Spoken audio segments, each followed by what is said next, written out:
우리 저번에 그거 한번 얘기했었잖아요. 그 부동산 얘기 한번 해드리겠다라고 얘기했었죠. 그래서 진짜 간단하게 그냥 진짜 간단하게 훅 한번 흐른다는 셈 치고 부동산 가격이 어떻게 될 것인가. 왜 그런 얘기들도 많이 나오죠. 코로나 사태 이후에 부동산 가격 오른다.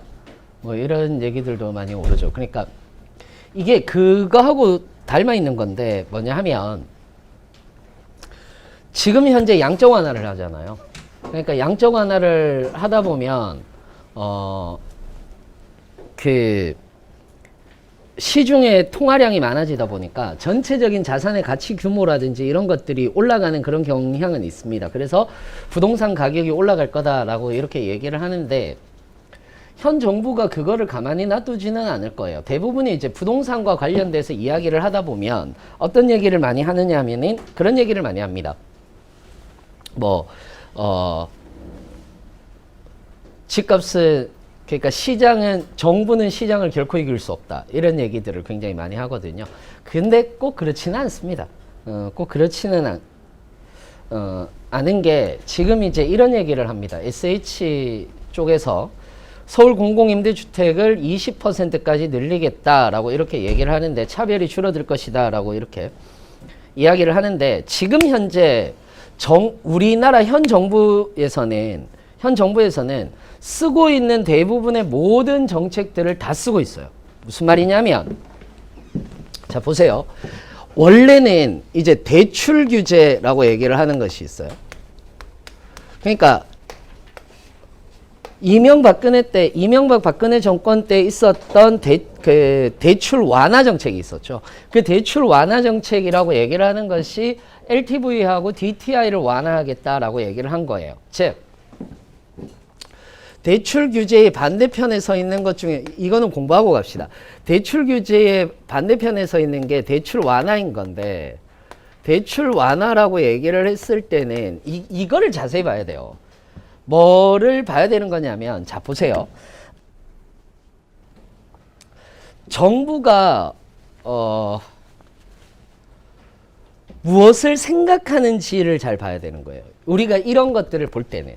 그러니까 시사적인 것들을 보거나 할 때 정부의 정책에 대해서 무작정 비판만 하는 부분들도 잘못됐고 그렇다고 무작정 옹호만 하는 것도 잘못됐단 말이에요. 단지 이 부분이에요. 사실 오늘은 할 얘기들이 되게 많아요. 오늘 역대급 PPT 자료들이 있는데 왜 제가 이 얘기를 하느냐면 이거는 뭐 뒤에 가서 얘기를 좀 드리고 원래는 이런 것들 N번 방지법이라든지 그 다음에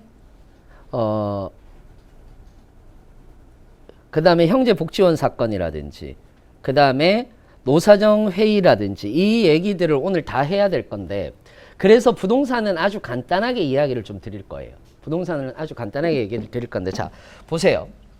대출을 완화한다라고 얘기를 하는 것은 LTV와 DTI를 완화시키겠다라는 얘기하고 동의어예요. 무슨 말이냐? LTV라고 얘기를 하는 것은 이거는 이제 요것만 기억하시면 돼요. 이것만 기억하시면 되는 건데 이걸 기억하셔야 되는구나. 이거 두 개만 기억하시면 돼요. 이건 value인 거고요. 맨 뒤에는 value인 거고 loan to value예요. 그래서 자산의 가치 그래서 담보 대출이었던 거고 그리고 이거는 income이에요. income. 그러니까 이거는 신용대출을 얘기를 하는 거죠. 신용대출. 그래서 신용대출. 그러니까 이 얘기였던 거예요. 왜 이때 당시에 경제가 어려웠느냐라고 이렇게 얘기를 했을 때 보면은 이건 거예요. 개인이 빚을 내서 집을 사서 무엇을 경제를 활성화시키자는 얘기예요. 다시 얘기하자면 무슨 말인지 이해되세요? 그러니까 국가가 빚을 안는 것이냐 아니면 개인이 빚을 안게끔 하는 것이냐의 차이인 거예요. 그러면 양적 완화를 한다는 얘기는 국가가 빚을 떠안는다는 얘기인 거고 무슨 말인지 이해되시죠? 대출을 완화한다라고 얘기를 하는 것은 개인이 빚을 떠안는다는 얘기예요. 그러니까 정부의 정책이 어떤 식으로 되어 있는지를 여러분들이 보셔야 된다는 거죠. 무슨 말인지 이해되세요? 그 다음에 두 번째는 뭐냐 하면 대한민국의 부동산 정책과 관련돼서는 단 한 번도 실패한 적이 없어요. 즉 시장이 정부는 시장을 이기지 못한다가 아니고 부동산과 관련된 건 무조건 정부의 의지대로 갔습니다. 그런데 우리는 잘못 착각하고 있다는 거죠. 무슨 말이냐 하면 자 보세요. 아파트 가격이에요. 아파트 가격인데 자 되게 재밌는 게 노태우 때 규제했어요. 규제했어요. 근데 집값 어떻게 됐죠? 올라갔죠. 그죠? 더 재밌는 건 김영삼하고 김대중 때 완화했어요. 근데 집값 어떻게 됐죠? 그대로고 심지어 떨어졌어요. 물론 IMF 때문이기도 합니다. 그리고 요 뒤에 올라갔어요. 자, 노무현 정부 때 규제했어요. 노무현 정부 때 규제했어요. 올라갔죠. 이명박 정부 때 완화했어요. 완화했는데 어떻게 됐죠? 실제로는 떨어진 데도 있어요.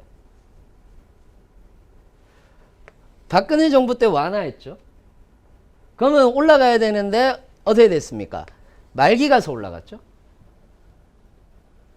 왜 그럴까? 부동산은 항상 생각을 하세요. 부동산 정책은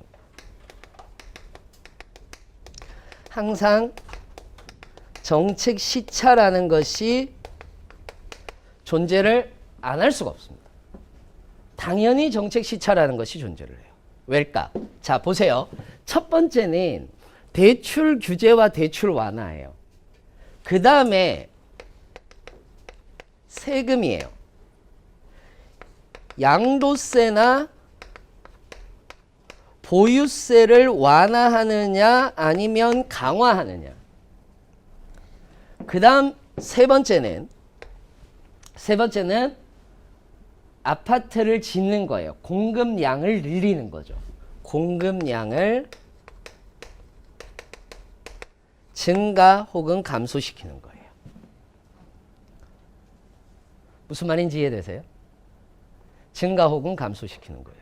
그런데 이거는 두 가지가 있어요. 공급량을 민간이 조절을 하면 가격은 증가. 정부에서 공공임대주택이라든지 이런 것들을 하면 가격은 그냥 수요 공급에 의해서 하락. 이게 부동산 시장이에요. 부동산 시장을 그렇게 어렵게 볼 건 없어요. 자, 우리는 여기서 착각하면 안 되는 것이 있습니다. 뭐를 착각하는 거냐면 이건 오늘 하는 건 부동산 투자 설명회가 아니에요. 부동산 가격 오를 거니까 부동산 가격 내릴 거니까 빨리 빼세요. 빨리 넣으세요. 이게 아니에요. 그걸 얘기하려고 하는 것이 아니라 우리가 지금까지 부동산 정책, 그러니까 예를 들어서 여러분들이 LH든 SH든 간에 면접을 가시거나 아니면 뭔가를 하셨을 때 부동산 정책 정도는 기본적으로 알고 가셔야 되는 거지. 그러면 우리나라의 지금 현재 부동산 정책이 성공을 했느냐 성공을 하지 않았느냐라고 얘기를 했을 때 대부분 딱 이렇게 보면 다 실패한 것 같아요. 근데 다르다는 얘기죠. 무슨 말이냐? 대부분 모든 부동산 정책은 세금을 잘 건드리지는 않습니다. 이거 아니면 이거였어요. 노태우 때 조금 있다가 보시면 되겠지만 여기서 공급량을 늘려줬어요. 어마무시하게 늘렸단 말이에요. 여기서 공급량을 늘렸습니다. 그러면 어떻게 될까요? 짓는 시간이 걸리지. 분양받는 시간도 걸리죠. 무슨 말인지 이해되세요? 뭐 공급량 자 늘리자 한다고 해서 막 공급량 늘리자 한다고 해서 막 심시티처럼 이렇게 지어서 올려가는 거 아니잖아요. 적어도 2, 3년 정도는 걸리는 거잖아요. 그러다 보니까 여기에서 아무리 완화시켜도 안 오르는 거예요. 오를 수가 없는 거지. 여기에서 풀린 공급이 이쪽으로 오니까. 무슨 말인지 이해되세요? 똑같아요.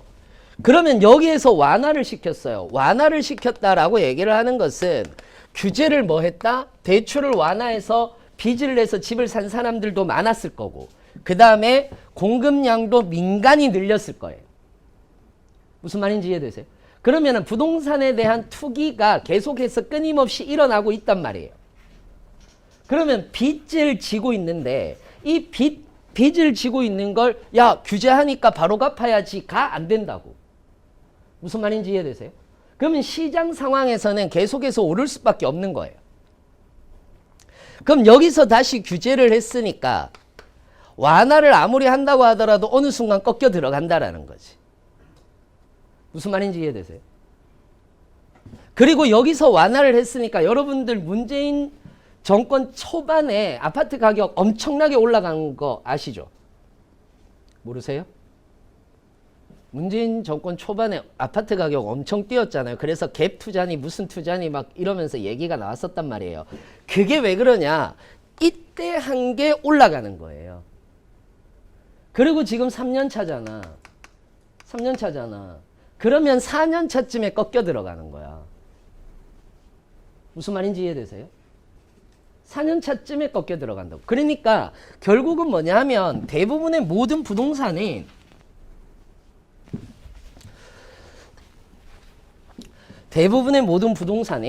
기본적으로 무엇을 할 수밖에 없다.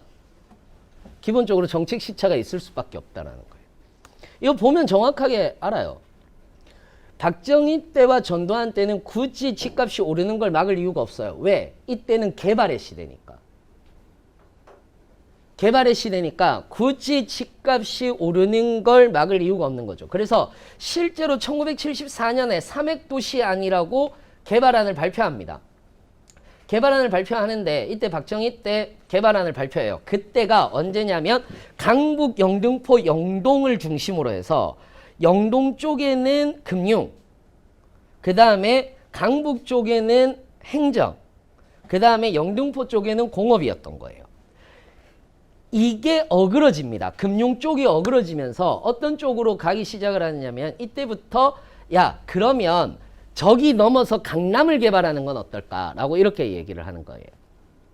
저기 넘어서 강남으로 가는 건 어떨까. 그래서 대부분의 강남의 도시는 고가도로도 없고 아무것도 없고 그냥 바둑판 모양인 거예요. 왜냐하면 땅을 사서 완벽한 계획에 의해서 도로부터 깔았으니까. 무슨 말인지 이해되세요? 사람들이 모여 산 게 아니에요, 이거. 모여 산 게 아니라 국가에서 딱 절단을 한 다음에 아파트를 세우기 시작을 했다고. 무슨 말인지 이해되세요? 이거 유명한 사진이잖아요. 여기가 어딘지 아세요? 압구정 현대아파트. 이랬다고요. 그 압구정 현대백화점 옆에 있는 아파트들 있잖아요. 그거였어요. 이 압구정이라고. 압구정.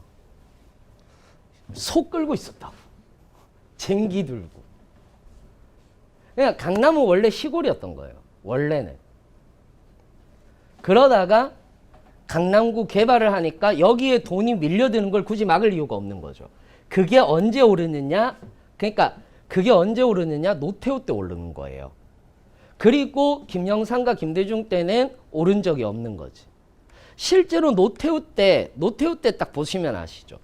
어떤 식으로 잡느냐면 노태우 때는 공급관리예요. 공급관리. 이게 부동산은요. 정부의 정책이 지지층 기반하고 굉장히 맞물려 있어요. 지금 현대사회에서는. 2000년대 들어서면서는 무조건 지지 기반이 누구냐에 따라서 다른 거예요. 왜 부동산 하느냐 하면 자 보세요. 이명박근혜 때 전부 다 뭐를 얘기했느냐면 뉴타운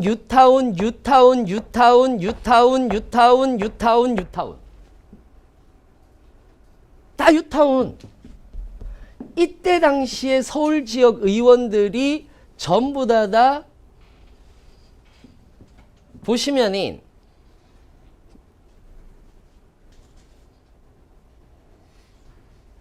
표시가 없어. 여기하고 여기만 민주당, 나머지는 다 이때 당시에 다 한나라당.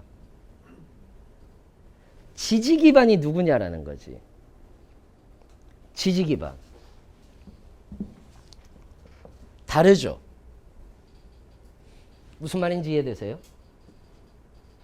다르잖아요. 지지 기반이. 그럼 이분들의 자산은 어디에 있을까? 우리나라의 70% 이상의 자산이 부동산으로 묶여 있어요. 이분들의 자산은 부동산이란 말이에요. 그럼 부동산 가격은 이때 당시에는 올라야 돼요? 오르지 말아야 돼요? 올라야지. 그래서 올린 거예요. 지금 현재 문재인 대통령의 지지 기반은 20, 30, 40대까지. 그렇죠? 그럼 가격은, 부동산 가격은 어떻게 돼야 돼요? 떨어져야지. 그래야 우리도 집을 사니까. 무슨 말이냐면 우리가 80평짜리, 100평짜리 아파트에 사는 걸 원하는 게 아니잖아. 그렇잖아요. 80평짜리 아파트, 100평짜리 아파트는 올라도 돼. 괜찮아. 뭐 그거 오른다고 우리가 거기서 살 거예요? 살면 좋긴 하겠지. 그렇겠죠? 살면 좋긴 하겠지. 그렇지만 우리는 현실적으로 비춰봤을 때 80평짜리, 100평짜리 아파트에서 살 수는 없다고. 그건 가격이 오르든 오르지 않든 상관이 없는데 너무 웃기게도 80평짜리, 100평짜리 아파트는 가격이 오르지도 내리지도 않아요. 왜? 여러분들이 생각을 해보세요. 80평짜리 아파트를 투기 수요로 생각을 할 수 있는지. 기본적으로 80평짜리, 100평짜리 아파트가 30억대예요. 그건 투요 수기로 나올 수가, 그러니까 투기 수요로 나올 수가 없는 거예요. 대부분 몇 평대냐 하면은 30평대와 20평대 후반대예요. 기본적으로. 그게 투기 수요로 몰리는 건데, 그러면 우리가 30대 정도 돼서 내 집 마련을 장만한다라고 얘기를 했을 때 30대 때 또는 40대 때 내 집 마련을 한다라고 생각을 했을 때 기본적으로 우리는 80평대를 사는 것이 아니라 투기 종목 중에서 가장 핫한 20평대 후반대에서 30평대를 살 거란 말이야. 우리는. 무슨 말인지 이해되세요? 그러면 여기에 있는 것에 대한 거품을 빼야 되는 거예요. 어떤 의미인지 이해되시죠? 그래서 지금 현재 정부는 이 세 개를 다 쓰는 거야. 처음에 뭐 했어요? 대출 규제했어요. 처음에는. 그 다음에 뭐 했어요? 양도세, 보유세 때렸죠. 보유세 그래서 올해부터 들어가는 거잖아요. 그 다음에 지금 뭐 하는 거예요? 공급량 늘리는 거예요. 이거 세 개를 다 했는데 안 잡히죠? 말이 안 되는 거예요. 실제로 노태우 때는 여러분들 노태우 때 보세요. 18만 가구를 91년에 입주하도록 하겠다는 거예요. 10월에 착공을 해서. 그래서 대통령 긴급 명령권을 발동하는 거예요. 무슨 말인지 이해되세요? 그러니까 이때는 소위 말해서 복부인들 잡아갔어. 경찰이 입건해 갔어요. 투기 세력이다. 그러면 잡아갔다고. 왜? 대통령 긴급 명령이니까. 무슨 말인지 이해되세요? 대통령 긴급 명령이니까. 그래서 72만 명을 흡수하겠다라고 이렇게 얘기를 했다고요. 말이 안 돼. 10년 안에 주택 500만 채를 건립하겠대. 500만 채. 500만 호. 그러니까 공급량을 확 늘리는 거예요. 공급량을 확 늘리는 거예요. 그래서 잡히는 거예요. 그럼 노무현 때는 어떤 식으로 했느냐? 노무현 때는 DTI라든지 LTV라든지 이런 것들을 강화했어요. 그리고 DTI를 도입한 거예요. 총부채 상환 비율인 거예요. 이 사람이 수입에 따라서 총부채가 있는데 그것에 대해서 얼마만큼 얼마만큼 갚을 수 있는 능력이 있느냐라는 것에 따라서 빌려주겠다라는 것을 얘기를 한 거고, 여기에서 세금까지 도입을 한 거예요. 종합부동산세라고 얘기를 하는. 것까지 도입을 하고 그리고 역시 마찬가지로 2005년도에 부동산 실거래가 예전에는 다운계약서가 있었는데 이제는 실거래가로 무조건 책정을 하겠다라고 하면서 부동산을 투명하게 간 거예요. 그래야지 뭐를 할 수 있으니까 양도소득세라든지 종합부동산세라든지 이런 것들을 제대로 받을 수가 있으니까. 그러니까 쉽게 얘기하자면 노무현 때는 공급량을 늘린 게 아니고 대출 규제와 세금을 때렸단 말이에요. 무슨 말인지 이해되세요? 그래서 지금 가는 거예요. 이 세 개를 다 하겠다라고 가는 거예요. 어디에서? SH나 LH가 공급량을 늘리자라고 가는 거예요. 무슨 말인지 이해되시죠?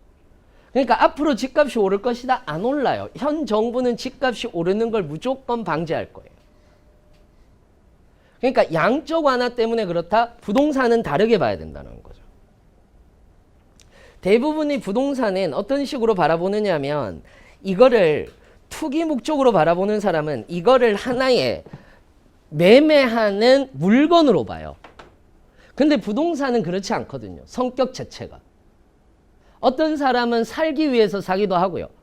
어떤 사람은 자기가 돈을 벌기 위해서 사기도 하는데 대부분 부동산 가격이 오르는 이유는 실거주 목적이 아니라 투자 목적으로 하는 사람들 때문에 오르는 거거든요.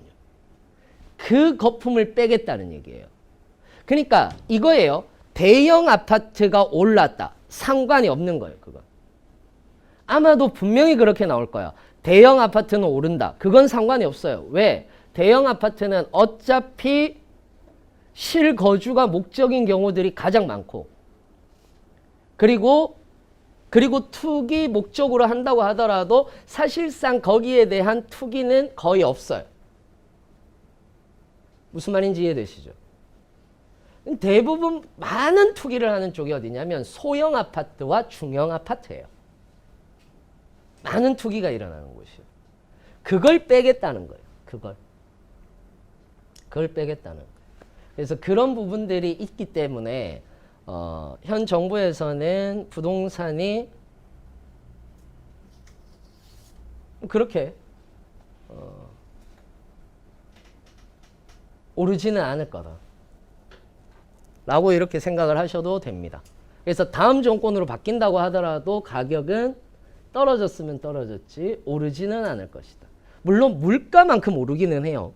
당연히 물가만큼 오르기는 하지만은 그렇게 오르지는 않을 것이다. 그러니까 뭐 아파트 값이 완전 뚝 떨어져 가지고 막 현금으로 살 수 있고 그런 정도는 안 되겠죠.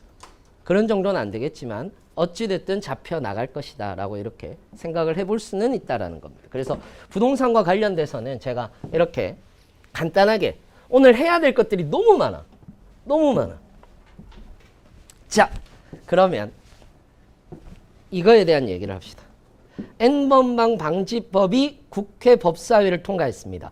자, 법사위를 통과했다라고 얘기를 하는 것은 이제 올라갔다라는 얘기예요. 이제 이거와 관련돼서 이제 그 허가를 하느냐 안 하느냐의 문제인 거예요. 오르지도 못하면 안 되겠지만은 이제 올라갔다라는 얘기예요.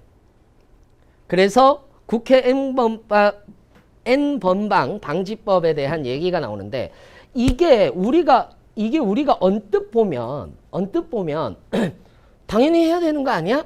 라고 이렇게 얘기를 하는데 이것과 관련해서 논란들이 있어요. 어떤 논란이 있느냐면 이런 논란이에요.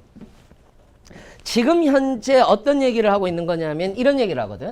네이버, 카카오 등 인터넷 사업자에게 불법 음란물을 삭제하고 관련 접속을 차단하도록 기술적 조치를 취하자라고 얘기를 하는 것이 무슨 말인지 이해되세요? 그러니까 채팅창에서 음란물이라든지 또는 음란한 목적으로 무엇인가에 대한 행위를 하면 그걸 차단하자라는 얘기인 거예요. 기술적으로. 그걸 가지고 이야기를 하는 거고 이를 어길 경우 사업자 자체 그러니까 네이버나 카카오, 라인이나 카카오 같은 경우는 톡 같은 경우는 최대 징역 3년 또는 1억 원의 벌금에 처해지는 거죠. 이렇게 가자라고 얘기를 하는 거예요. 텔레그램은 해외 사업자이기 때문에 못한다고 하더라도 우리 것만이라도 이렇게 가야 되지 않겠어? 라고 이렇게 얘기를 하는 건데 오히려 인터넷 기업협회나 벤처기업협회라든지 코리아 스타트업 포럼 같은 경우는 개정안이 국회를 통과한 것 자체가 유감이라고 얘기했어요. 왜냐? 이 법안들이 시행됨으로써 유사 범죄가 근절된지에 대한 그 의무는 해소되지 못한다라는 거지. 왜냐? 이건 거예요.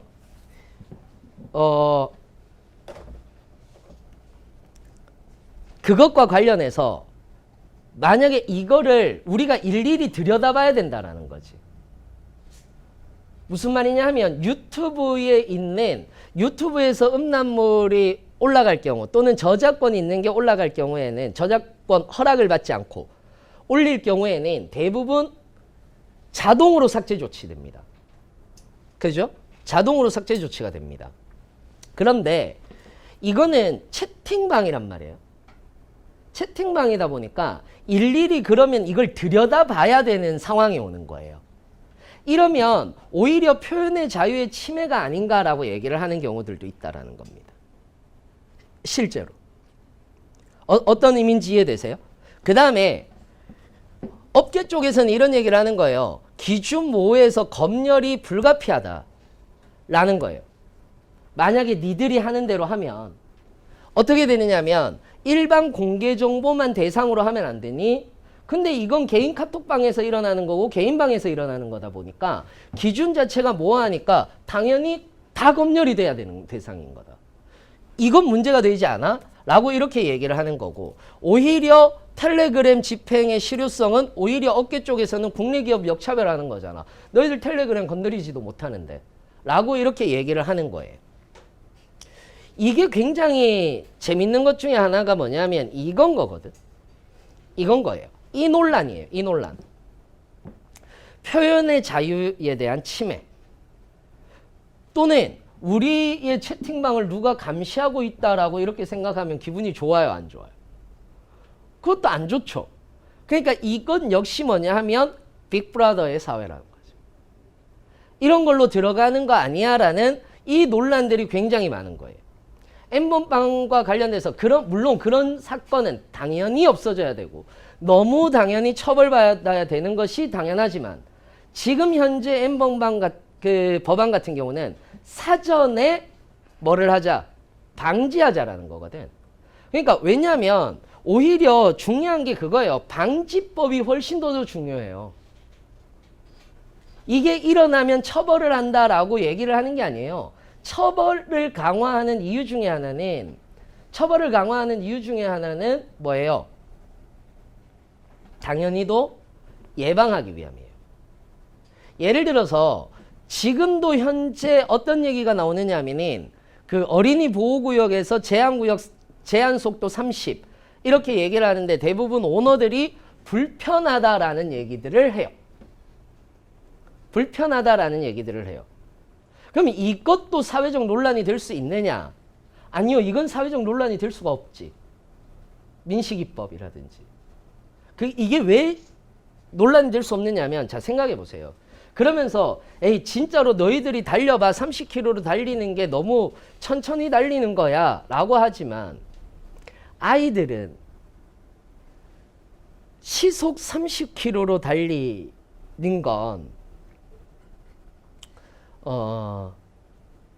100m 달리기를 12초에 뛰는 거하고 비슷한 거거든요. 그러니까 이만한 쇳덩어리가 100m를 12초로 뛰는 걸 아이들이 직접 몸으로 부딪히는 거라고 보시면 돼요. 생각해 보세요. 어른이 12초에 뛰는 사람하고 아이하고 부딪혀도 아이는 날아가요. 당연한 거 아닙니까? 근데 하물며 자동차예요. 하물며 자동차예요. 그러면 여기에서 이제 중요한 게 있는 거죠. 우리의 자유도 중요해요. 달릴 수 있는 자유 있어야죠. 맞아요. 하지만 중요한 건 뭐냐 하면 그들의 목숨보다는 중요하지 않다라는 거죠. 어린아이들의 목숨보다는 중요하지 않다라는 거죠. 그러니 운전자 오너들의 불편함을 감수해야 되는 게 맞아요. 어떤 것도 어떠한 인간의 편리함도 인간의 목숨이나 인간의 생명이나 또는 인간이 가지고 있는 기본적인 인권을 유린하면서 우리는 자유를 누릴 수가 없어요. 당연하지 않겠습니까? 사실은 N번방도 이렇게 봐야 되는 부분들도 없지 않아 있습니다. 즉 다시 얘기하자면 이런 얘기예요. 저는 이 부분에서 이거를 표현의 자유라고 자유의 침해라고도 생각하지 않고 빅브라더의 부활이라고도 생각하지 않는 입장입니다. 이거는 저하고 토론을 해도 좋아요. 왜냐하면 이건 논란에 대한 여지가 충분히 있기 때문입니다. 물론 여기에서 제 의견을 반대하시는 분들도 있을 수 있어요. 아니지, 이건 표현의 자유의 침해이지. 또는 이건 우리를 감시하는 거지. 단 여기서 더 나가시면 안 돼요. 문재인이 우리를 통제하려고 한다. 로 가시면 안 되는 거예요. 그거는 이제 가짜뉴스로 가는 거고. 그건 가짜뉴스로 가는 거고. 문재인이 이걸 보고 카카오톡에서 정보를 받아서 우리를 조정하려고 해. 라고 얘기를 하는 거는 이미 그거는 넘어간 거고. 그건 넘어갔어요. 그러니까 그것까지는 가지 말자고. 그것까지는 가는 게 아니라 표현의 자유 침해일 수 있어요. 왜냐? 표현의 자유의 침해를 당하거나 검열을 당하면 하고 싶은 말을 못하는 경우들이 생기기 때문이에요. 무슨 말인지 이해되세요? 이런 거예요. 우리가 하고 싶은 말을 하면서 예를 들어서 얼마 전 뉴스에서 노동신문에서 김일성 부자의 신격화를 뺐어요. 지금 노동신문에서 김일성의 신격화가 돼 있었잖아요. 모르시는구나. 김일성 신격화는 대단해요, 여러분. 백두산이라는 그 대표적인 거의 교과서적인 소설이 있단 말이야. 장난 아니야. 실제로 김일성은 그러니까 국내에서 독립운동을 했잖아요. 모르세요? 전부 다 만주나 상해에서 독립군들 끌고 갈 때 김일성은 실제로 그 안에서, 그러니까 북한 쪽 지역 쪽에서 독립운동을 했었어요. 그래서 굉장히 폭력적이었다고. 왜냐하면 일본군들이 그때 총칼을 들고 막 독립군들을 잡고 막 현상금 붙이고 할 때란 말이에요. 그때 1930년대니까. 그때 유일하게 국내 단체로서는 유일하게 김일성이 이끄는 독립단체가 유일하게 그 안에서만 존재를 했었어요. 모르시는구나. 이거 한국사 하면 공부하시는데? 한국사 하면 한국사를 안 하셨겠구나. 그죠? 아무튼 재미없어요? 재밌죠? 분위기가 왜 이렇지? 자, 그러니까 그래서 굉장히 폭력적이었단 말이에요. 근데 그거를 완전히 미화시켜서 신격화시켜서 만든 소설이 백두산이에요. 난리야. 거의 이 김일성은요, 거의 부성경지를 달성한 무림고수처럼 나와요. 진짜야. 어떻게 나오느냐 하면은 약간 그 안에 소설 내용 중에서 어떻게 나오느냐 하면은 김일성이 일본한테 쫓기고 이제 부하들도 다 잃어서 쫓기다가 어떤 마을에 갔는데 이 김일성을 알아보고 밥을 준 거야. 너무 배가 고파서. 그래서 김일성이 막 밥을 먹고 너무 감사하다라고 얘기를 하고 갔는데 김일성한테 밥을 준 사실을 일본군한테 들킨 거야. 그래서 여기가 쑥대밭이 되고 초토화가 돼요, 일본군들한테. 이걸 김일성이 알고 보복을 하겠다고 그 일본군을 찾아가는데 그게 한 개 사단이야. 자, 사단. 뭐 여단, 대대가 아니라 사단이에요. 사단을 그러니까 사단이 어떤 정도인지 모르시죠? 그러니까 한 개 사단, 그러니까 우리 왜 그 얘기 하잖아요.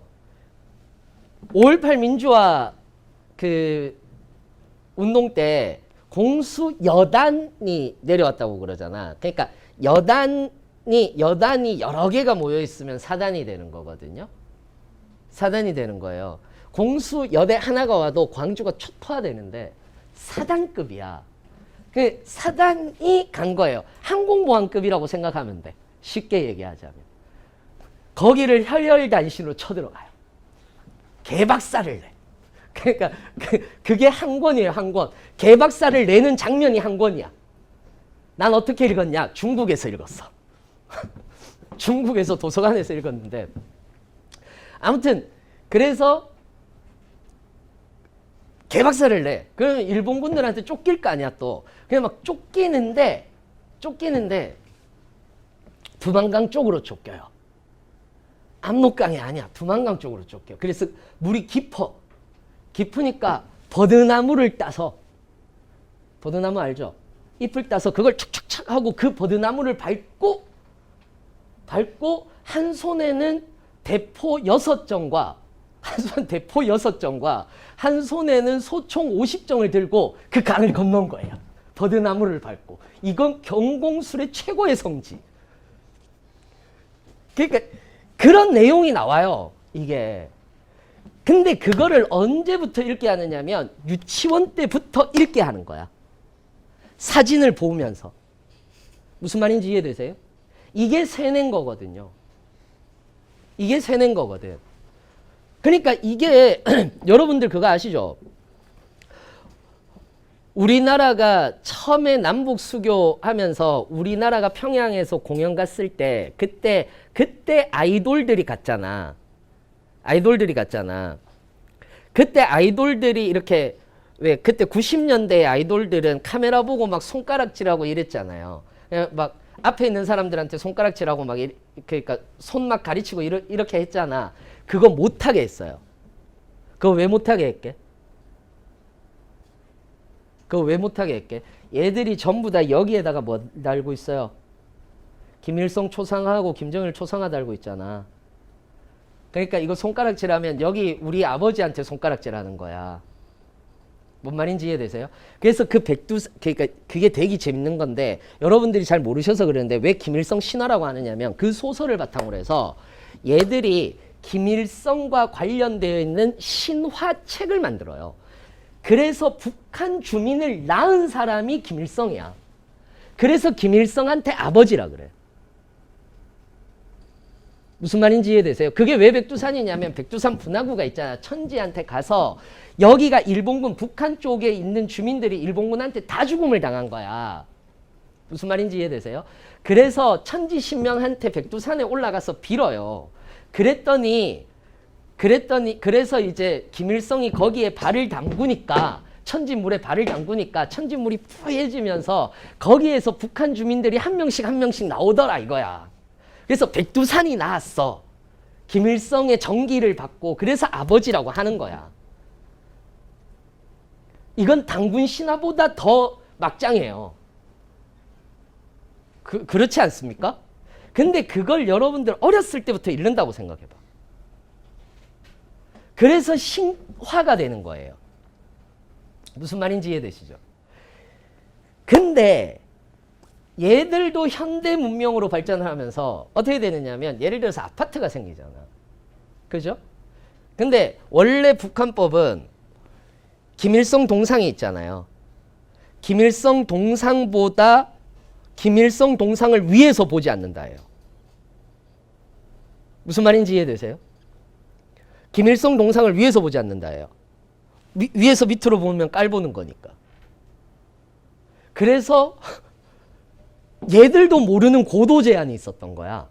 아파트를 짓고 싶은데 고도 제한이 있는 거야. 김일성 동상보다는 높이 지으면 안 되니까. 근데 얘들은 아파트도 지어야 되고 호텔도 지어야 되고 많이 지어야 되잖아. 근데 곳곳에 김일성 동상이 있으니까 안 되잖아. 그래서 이 법을 폐쇄했어요. 그래서 신화를 폐기했어요. 이게 어마어마하게 대단한 거거든. 북한 쪽에서는. 신화를 폐기하고 지금의 현재의 김정은을 인간으로 내려온 거예요. 인간급으로 내리게 한 거지. 제가 이 얘기를 왜 하느냐면은 오늘 백두산 얘기까지 했다. 진짜 이 얘기는 안 해주는 얘기이기는 한데, 왜냐하면 자꾸 물어봐요. 그걸 어디서 봤냐고. 어디서 보셨어요? 빨갱인가요? 이렇게 하는데,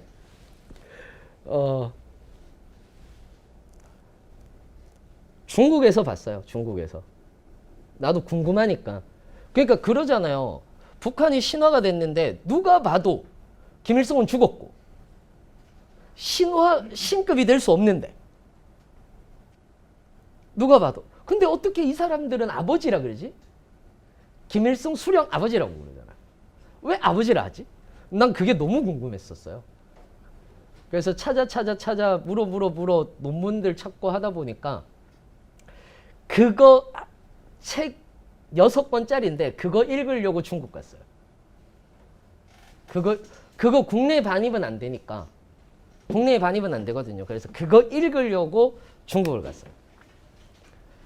그래서 중국에서 상해 도서관에 가서, 상해를 가면 상해 도서관이 따로 있어요. 거기에서 읽고 다시 비행기 타고 한국으로 왔어요.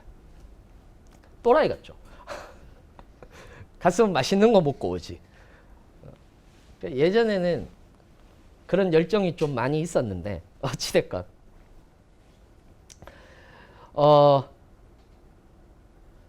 그러니까 제가 왜 북한까지 들먹이면서 이 얘기를 하느냐면, 북한 같은 경우는 그렇게 신화적으로 만들다 보니까, 예를 들어서 이런 거거든요. 김일성이라는 사람을 욕을 하면 안 된다라고 스스로 검열을 하는 거예요.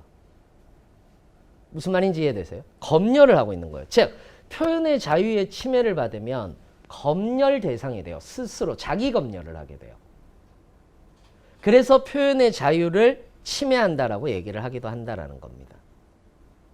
무슨 말인지 이해되세요?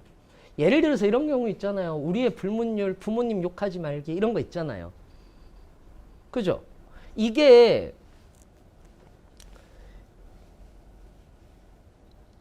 재밌는 거예요.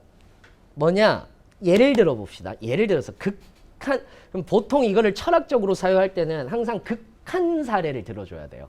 그래야지 우리가 얘기하기가 쉬우니까. 자, 매일같이 아이를 때리고 술 심부름을 시키고 아이에게 앵벌이를 시키는 아버지가 있다라고 합시다. 오케이? 이해되셨어요? 아버지가 있다라고 합시다.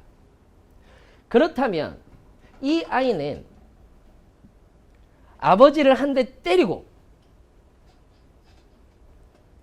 그 집에서 도망을 나와야 할까? 그래도 낳아준 아버지니까 보살펴야 할까? 여러분들의 생각은?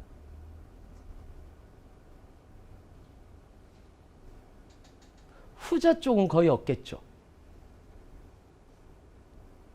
뭐 그렇게까지 때리면 안 되겠지만은 그래도 후자는 아니고 전자 쪽이 더 가깝겠지. 왜 우리는 이런 생각을 할까?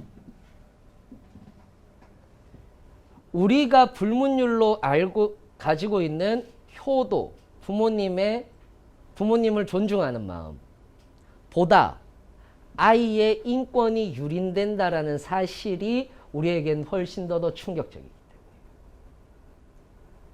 무슨 말인지 이해되세요? 이해 안 돼요? 즉, 표현의 자유라고 얘기를 했을 때는 어디까지가 표현의 자유인가라고 얘기를 했을 때 우리는 당연히 검열을 하고 있어야 된다는 거예요. 어떤 부분에 대해서 인권을 유린하거나 아니면 생명을 위협하거나 또는 다른 사람의 기본권을 빼앗아가는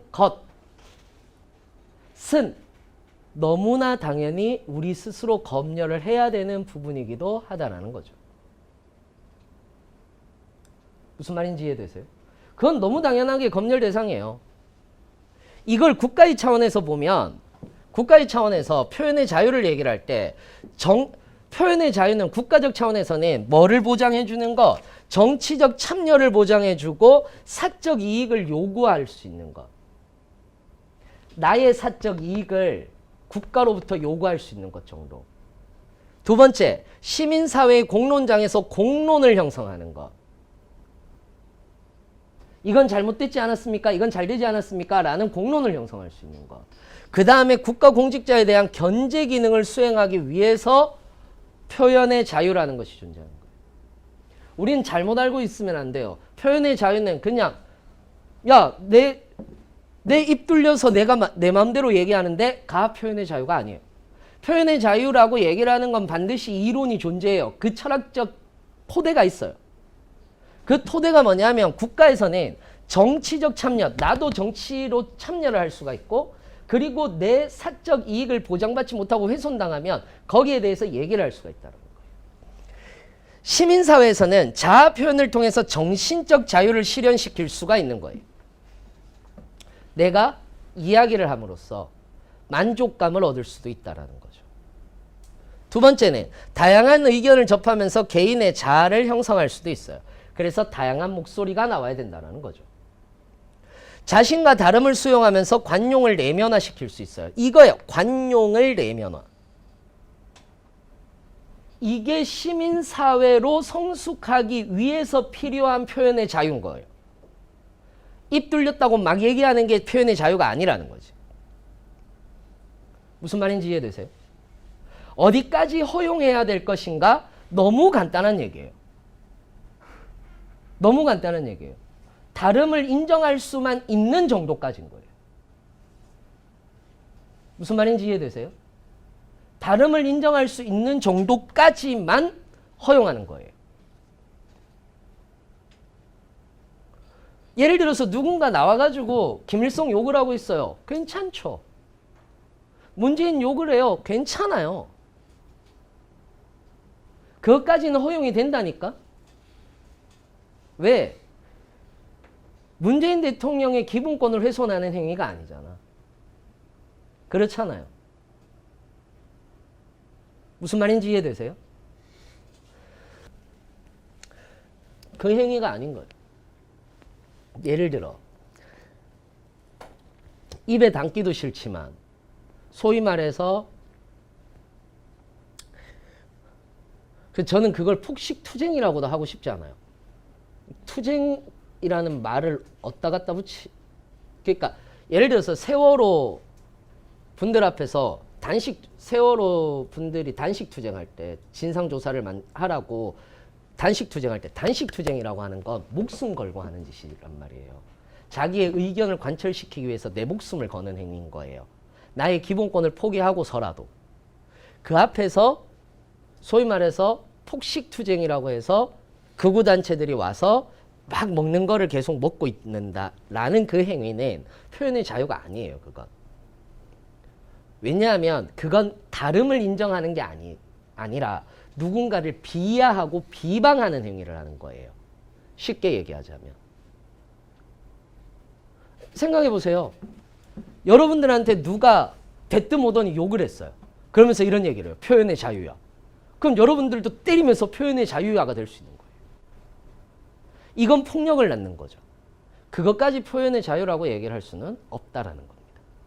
두 번째, 빅브라더냐? 아니요. 우리는 이미 감시사회로 접어들었어요. 이미 우리는 서로를 감시하고 있고 서로를 검열하고 있어요. 이미 우리는 네트워크를 통해서 정보를 얻고 실존을 발견하고 이러한 것들을 통해서 우리는 이미 검열하고 있는 상황인 거예요. 그렇다면 우리가 지금 현재 상황에서 가장 중요한 것은 뭐냐? 법률을 만들 때 가장 중요한 것은 뭐냐라고 얘기를 했을 때 저는 어제 이 사람이 떠오르더라고요. 슬라보의 지젝이라고 하는 사람이에요. 슬라보의 지젝, MTV의 교수라고도 불리고요. MTV의 철학자라고도 불려요. 굉장히 대중적인 철학자라는 거예요. 철학이라는 것을 굉장히 쉽게 이야기하는 사람이기도 하고요. 그리고 일각에서는 세상에서 가장 위험한 철학자라고도 이렇게 얘기를 하기도 합니다. 이 사람이 이런 얘기를 했어요. 우리는 새로운 실천 이전에 새로운 이론을 생각해보죠. 즉 시장과 국가를 넘어선 새로운 형태의 집단 활동이 재창출되어야 한다라는 얘기를 해요. 이게 무슨 말이냐면 현재는 모색해야 되는 시기다. 위험의 시기이고 힘든 시기다. 그렇다면 위험한 시기고 힘든 시기일 때 앞으로 이렇게 될 거야 라는 예측을 하지 말고 또는 이런 것들을 먼저 실행하지 마라. 어차피 또 위험해질 테니까. 일단 우리는 가장 큰 명제가 존재해야 된다. 뭐? 공동의 선이라고 얘기를 하는 거. 공동체가 유지되고 공동체가 살아남기 위해서 우리는 과연 무엇을 해야 될 것인가 라는 거예요. 무슨 말인지 이해되시죠? 지금 우리는 사회적 거리두기에서 다시 생활적 거리두기로 옮겨갔고 그러면서 다시 이태원에서부터 출발한 다시 이게 돌고 있기는 하지만은 다시 또 좀 가라앉고 있습니다. 그죠?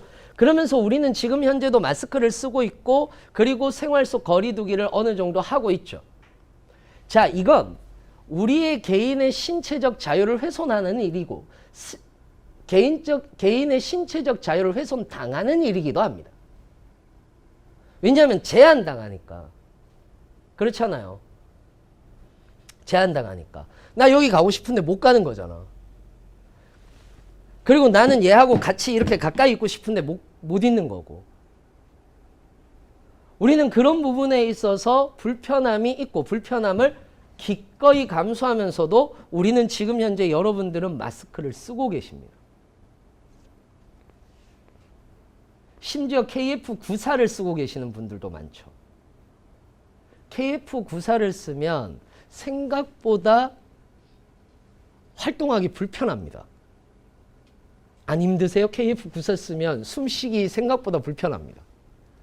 특히 말이라고 또 할 것 같으면 너무너무 불편하죠. 그럼 저희들 강사는 마스크 쓰고 강해야 되잖아요. 그럼에도 불구하고 우리는 마스크를 쓰고 합니다. 즉 개인의 신체적 자유를 어느 정도 포기한 채 공동체의 선을 이루어서 나가겠다라는 약속인 거고 의지인 거죠. 무슨 말인지 이해되세요? 우리는 N번방도 사실은 이렇게 봐야 합니다. 누군가의 한 여성의 인권 또는 여러 명 여성의 인권을 유린한 사건이고 그 부분에 대해서 마땅히 벌을 받아야 하고 그리고 그것이 두 번 다시는 나타나지 말아야 하는 겁니다. 거기에서 우리의 개인의 표현의 자유는 조금 제한돼도 됩니다. 만약에 누군가가 누군가의 인권을 또 유린하고 있다면 그것 또한 벌을 받아야 될 대상이기 때문에 그렇죠. 무작정 표현의 자유를 억압하자라는 것이 아닙니다. 표현의 자유는 항상 늘 공동체의 선을 향해서 나가야 되는 거고 그리고 항상 늘 무엇을 향해서 공동체를 유지하는 목적으로 그리고 부정과 부패, 부조리 등을 말할 수 있는 영역으로 가야 된다는 거예요. 부조리가 있는데 눈을 감고 부패가 있는데 눈을 감는 것이 아니라 그건 얘기해야죠. 그렇다고 무작정 모든 것이 표현의 자유다라고 얘기를 할 수도 없다라는 겁니다. 그들이 정말 빅브라더가 될까? 라고 생각을 했을 때 그 빅브라더는 그런 빅브라더라면 있어야 된다라고 생각을 합니다. 물론 그것이 또 다시 우리의 자유를 억압할 수도 있습니다. 그땐 또 투쟁해야 되겠죠. 그래서 끊임없는 우리는 투쟁의 역사를 반복해 갈 겁니다. 왜냐하면 권력자들은 정보를 가지고 있으면 사용하고 싶어지니까요. 그래서 늘 우리는 끊임없이 견제를 해야 되고 우리의 자유를 어느 정도 제한했다가도 다시 우리는 자유를 얘기를 해야 될 때도 있을 겁니다. 그것이 유동적으로 가야 되는 거죠. 절대 어떠한 것이 절대적이라고 얘기를 할 수는 없습니다. 그러나 지금 현재의 사건에서는 N번방에 대한 부분의 법은 빨리 만들어져야 되고 인권을 위한 것이라면 당연히 우리는 어느 정도의 자유를 제한할 수도 있지 않을까라고 생각을 해봅니다. 이 부분에 대한 얘기는 분명히 논란은 있는 겁니다. 논란은 있는 겁니다. 반대로도 얘기할 수는 있습니다. 어떤 얘기를 할 수 있느냐 하면 그렇게 표현의 자유를 침해하는 것을 약간만 허용하게 된다면 권력이라는 도구는 그걸 가지고 우리를 다시 억압하게 될 거다. 그래서 어떠한 조금의 표현의 자유도 우리는 제한받아서는 안 된다. 라는 얘기도 할 수가 있습니다. 실제로는. 그러니까 여러 가지 측면들이 있기는 한 거예요. 여러 가지 측면들이 있기는 한 건데 저는 이제 이 부분은 제가 개인적인 얘기, 그러니까 제 의견을 얘기를 좀 드리고 싶어서 이렇게 볼 수도 있다. 그냥 무작정 표현의 자유 맞나 아닌가 이렇게만 바라보지 말고 표현의 자유가 무엇인지에 대한 본질적인 부분들을 우리가 좀 바라보고 같이 가보자 라고 이렇게 생각을 해봤기 때문에 이야기를 드린 거고요. 이거 많이 물어보시더라고요. 이거는 그냥 잠깐 얘기를 드릴게요. 이거 많이 물어보시더라고요.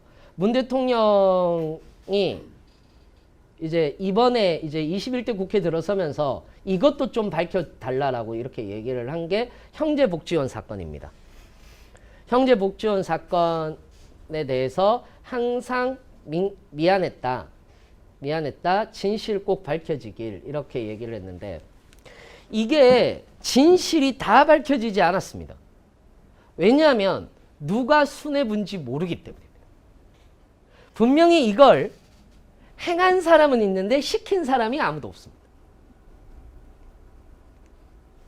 그래서 추측은 많이 하죠. 이거에 대한 비선으로는 저 위에가 있고 뭐 그런 얘기들을 합니다. 그런데 잘 모릅니다.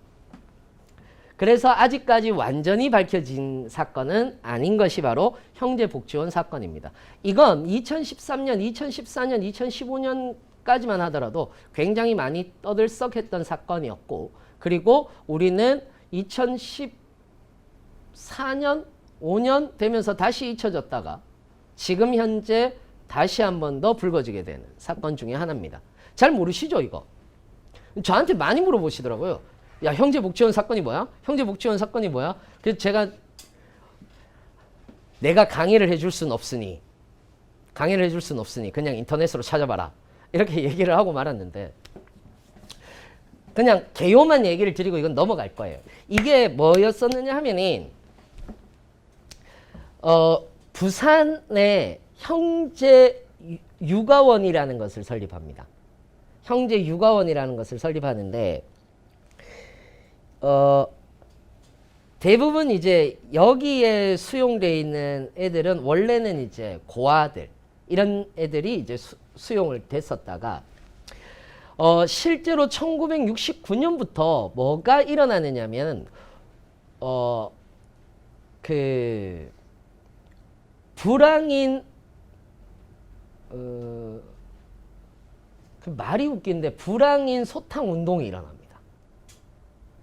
불황인 소탕 운동이 뭐냐면 그런 사람들이 많았어요. 그러니까 노숙자로 계신다라든지 노숙자분들로 계신다라든지 아니면은 이제 어린아이인데 이제 고아도 그때는 많았고 69년도고 이러다 보니까 고아들도 많았고 그 다음에 불량 소년들도 많았고 불량 학생들도 많았습니다.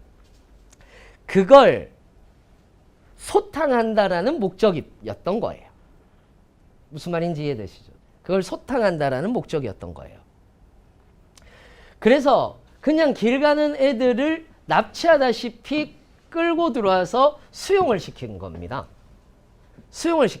그래서 보육시설을 불황인 보호시설로 71년에 바꾸고요. 재단법인을 사회복지법인으로 정관을 변경하면서 우리 불황인들 다 받아줄 거예요 하면서 장애인 분인데 집이 없거나 이런 분들 그러니까 사회복지사업입니다. 그러니까 장애인분들인데 집이 없거나 이런 분들을 전부 다 모시는 그런 사회복지사업으로 둔갑이 돼 있었던 거예요. 정확하게는 둔갑이 돼 있었던 건데 그러면서 형제복지원으로 법인이 명칭이 됩니다. 그러다가 86년에 형제복지원 내사를 시작하는데 이게 왜 내사가 되느냐면 울산지청에서 김용원 검사라는 사람이 박인근 소유 농장에서 노역하는 원생을 목격합니다.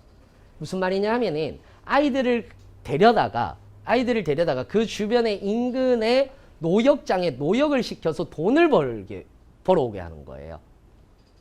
무슨 말인지 이해되세요? 그러니까 이게 어떻게 지금 현재도 어떻게 아이들을 모았는지도 모르고요. 실제로. 어떻게 아이들을 모았는지도 모르고 어떻게 불황아로 분류했는지도 모릅니다. 지금까지 조사한 바로는요. 그냥 지나가다가 애가 혼자 거리를 떠돌다가 울고 있으면 그 사람도 그 아이도 잡아갔다라는 증언들이 많습니다. 그래서 실제로 행불자들도 되게 많고요. 우리 아이가 납치됐어요. 그냥 납치된 게 아니라 이쪽으로 들어간 사람들이 많은데 그러니까 결국은 어떻게 된 거냐 하면은 노역을 그러니까 어디 정도까지 나온 거냐면 노역을 시켰다 정도까지만 나온 거예요. 그래서 불법이잖아 이건. 그래서 박인근이라든지 이런 그 대표들이 구속당했고 학생 전원을 퇴소시킨 거예요. 퇴소시켜서 다른 사회복지시설로 넣은 거죠. 그런데 여기서 2012년에서 13년 2월까지 형제복지원에서 피해자가 있으셨어요. 그분이 한종선 씨인데 1인 시위를 하기 시작한 거예요. 1인 시위를 했는데 여기에서 증언은 뭐냐면 구타당해서 죽은 아이들도 많고 말을 안 들으면 노역 가기 싫다고 말을 안 들으면 집단으로 구타하고 거기서 죽으면 뒤뜰에다 묻었다는 거야. 그냥 던져서. 열받아. 뒤뜰에 던져서 묻기도 하고 그 다음에 말을 못해 그러니까 증언으로 나온 게 그거였어요. 말 못하시는 언어장애를 가지신 분한테 말하라고 하면서 때리는 거야. 그러면서 돌아가신 분도 계셨다라고 얘기를 해요. 실제로. 그래서 2013년도에 이거에 대한 사건 진상 규명을 위한 대책위원회가 공식 출범이 되었으나 어떤 누구 한 명도 검찰에 기소된 적이 없고 어떤 한 명도 여기와 관련돼서 조사를 완벽히 받은 사람이 없어요. 그러니까 이건 거죠. 이 사람 한 명 구속되고 만 거예요. 이 사건. 때린 사람도 없고 이걸 만들자고 허용한 사람도 없고 그 다음에 이거를 묵인한 사람도 누군지 모르고 다 모르는 거예요. 실제로. 그러니까 이 부분에 대해서는 아직까지 미혹도 많고 미스테리도 많고 그 다음에 자기들이 형제복지원에 있었다라는 것조차 모르는 사람들도 많은 거예요. 어딘가에 있기는 했었는데 그래서 아저씨들이 와서 때리기는 했는데 그러니까 너무 어리니까 그래서 어느 날 보니까 나 다른 데로 가라 그러더라. 그래서 갔다. 이렇게밖에 모르는 사람들도 많은 거예요. 그러니까 이것과 관련되어 있어서는 사실상 되게 미스테리한 부분들도 많고 그냥 미스테리로 보시면 안 돼요. 굉장히 아동학대, 장애인학대, 여성 강간 다 있었던 곳이에요. 여기가. 어마어마한 곳이야. 그러니까 우리 여러분들 도간이라는 영화 보셨나요? 그거 보면서도 치가 떨리고 막 진짜 어떻게 해버리고 싶잖아. 그거의 종합판이라고 보시면 돼요. 이 부분이. 말 안 들으면 때리고 죽이고 하는 게 비일비재했었던 그 사건이고 그걸 대부분 기자들은 많이 밝혀냈고 그리고 세상에도 되게 퍼진 얘기들이 되게 많은데 어느 누구도 기소를 하지 않고 있고 누구 한 명도 기소를 당한 사람이 없고 누구 한 명도 재판을 받은 사람이 없어요. 이것과 관련해서는. 그래서 도대체 이게 뭐냐? 이게 어떤 일이냐? 라는 것을 다시 재수사를 해야 되지 않겠느냐라고 하면서 이번에 다시 한 번 더 불거졌고요. 그거에 대해서 문 대통령이 형제복지원 사건에 대해서 자세히 조사를 못했기 때문에 항상 미안했다. 마음에 많이 걸렸었는데 진실이 좀 밝혀졌으면 좋겠다라고 이야기를 한 부분이에요. 이거 가지고도 욕을 하는 사람들이 있던데 욕을 할 건덕지가 없어요. 그래서 그냥 알고만 계시라고. 세상 돌아가는 거 그래도 친구들이 야 저거 뭐야? 이러면은 얘기 한마디 정도는 해줘야 될 거 아니야. 진짜로. 그래서 알고 계시라고. 그것 쪽 유튜버들도 이거 가지고 또 얘기를 해요. 다 끝난 일인데 또 이거 한 번 더 얘기한다라는 걸로 막 얘기하던데 끝난 거 아니에요. 끝난 거 아니에요. 세상에는 많이 밝혀졌지만 누구 한 명 기소된 사람 없어요. 그래서 미완 사건인 거예요. 요 한 명 구속됐어요. 우리는 알고 있어야 됩니다. 그 다음 고용 얘기 나오면 답답해요. 이제 고용 얘기 나오면 답답해. 왜 고용 얘기가 나오면 답답하냐 하면 22년 만에 열린 노사정 회의에서 이런 얘기를 했어요. 당연히 민주노총이라든지 이쪽에서 노조 쪽 측에서는 당연히 고용유지 그러니까 해고는 절대 안 된다. 지금 상황에서 나앉으라는 소리다. 라고 얘기를 한 반면에 이제 사측, 그러니까 기업 측 대표들의 입장에서는 지금 현재 기업의 유지도 힘들다. 그러면 어느 정도의 탄력적인 인력을 해고는 어느 정도는 감안해야 되지 않나. 라는 얘기를 했었어요. 얘기를 했었는데 사실 자세히 놓고 들여다보면 둘 다 맞는 얘기예요. 그래서 노사정이 노측과 사측이 있으면 그걸 정부가 적절하게 조율을 해주는 것이 반드시 필요해요. 그리고 노동복지는 어떤 나라도 노사정의 대타협 없이 이루어진 적 단 한 번도 없어요. 이건 노사정이 자기들의 욕심을 가지고 자기들의 욕망을 가지고 이야기를 하는 부분이라서 어떻게 해결을 할 수 있느냐면 이건 합의나 협의로 끝나는 게 아니라 양보로 끝나야 되는 상황인 거예요. 사실은 노사정 대타협은 노측하고 사측이 있잖아. 그러면 둘이 얘기하는 게 이쪽 입장에서 들어보면 둘 다 맞거든. 무슨 말인지 이해되세요? 그래서 어떤 한쪽이 양보를 하는 게 아니라 둘 다 동시에 이렇게 양보가 돼야 돼요. 그랬을 때 정부가 오케이 그러면 요쯤에서 타협을 보자 라는 중재를 해주는 게 노사정 타협인 거예요. 근데 우리나라는 단 한 번도 노사정이 대타협을 해본 적이 단 한 번도 없어요. 노사정 타협은 많았으나 그것이 대타협으로 이루어진 적도 없었고 그것에 의해서 무엇인가 만들어진 적은 거의 없습니다. 그런데 어떤 세계든 보면 우리가 흔히들 복지국가라고 하는 쪽 또는 노동복지가 아주 잘 되어 있는 나라들 덴마크라든지 스웨덴이라든지 이런 나라들 같은 경우에서는 무조건 스웨덴 같은 경우도 60년대에 쌀제바덴 협약이라고 얘기를 해서 쌀제바덴 협약 아는 채 해야 되니까 적어드릴게요.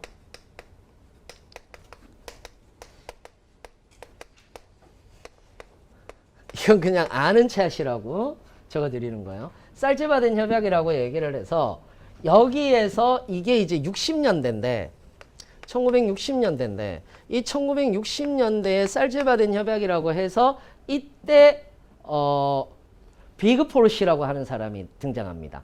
스웨덴의 노동영웅이라고 얘기를 하는 3인당 출신의 총리인데 이 사람이 이제 등장을 하면서 비그 포르시라고 하는 사람이 노사정 대타협을 이루어냅니다. 이 전까지만 하더라도 무엇이 나왔느냐면 이건 거예요.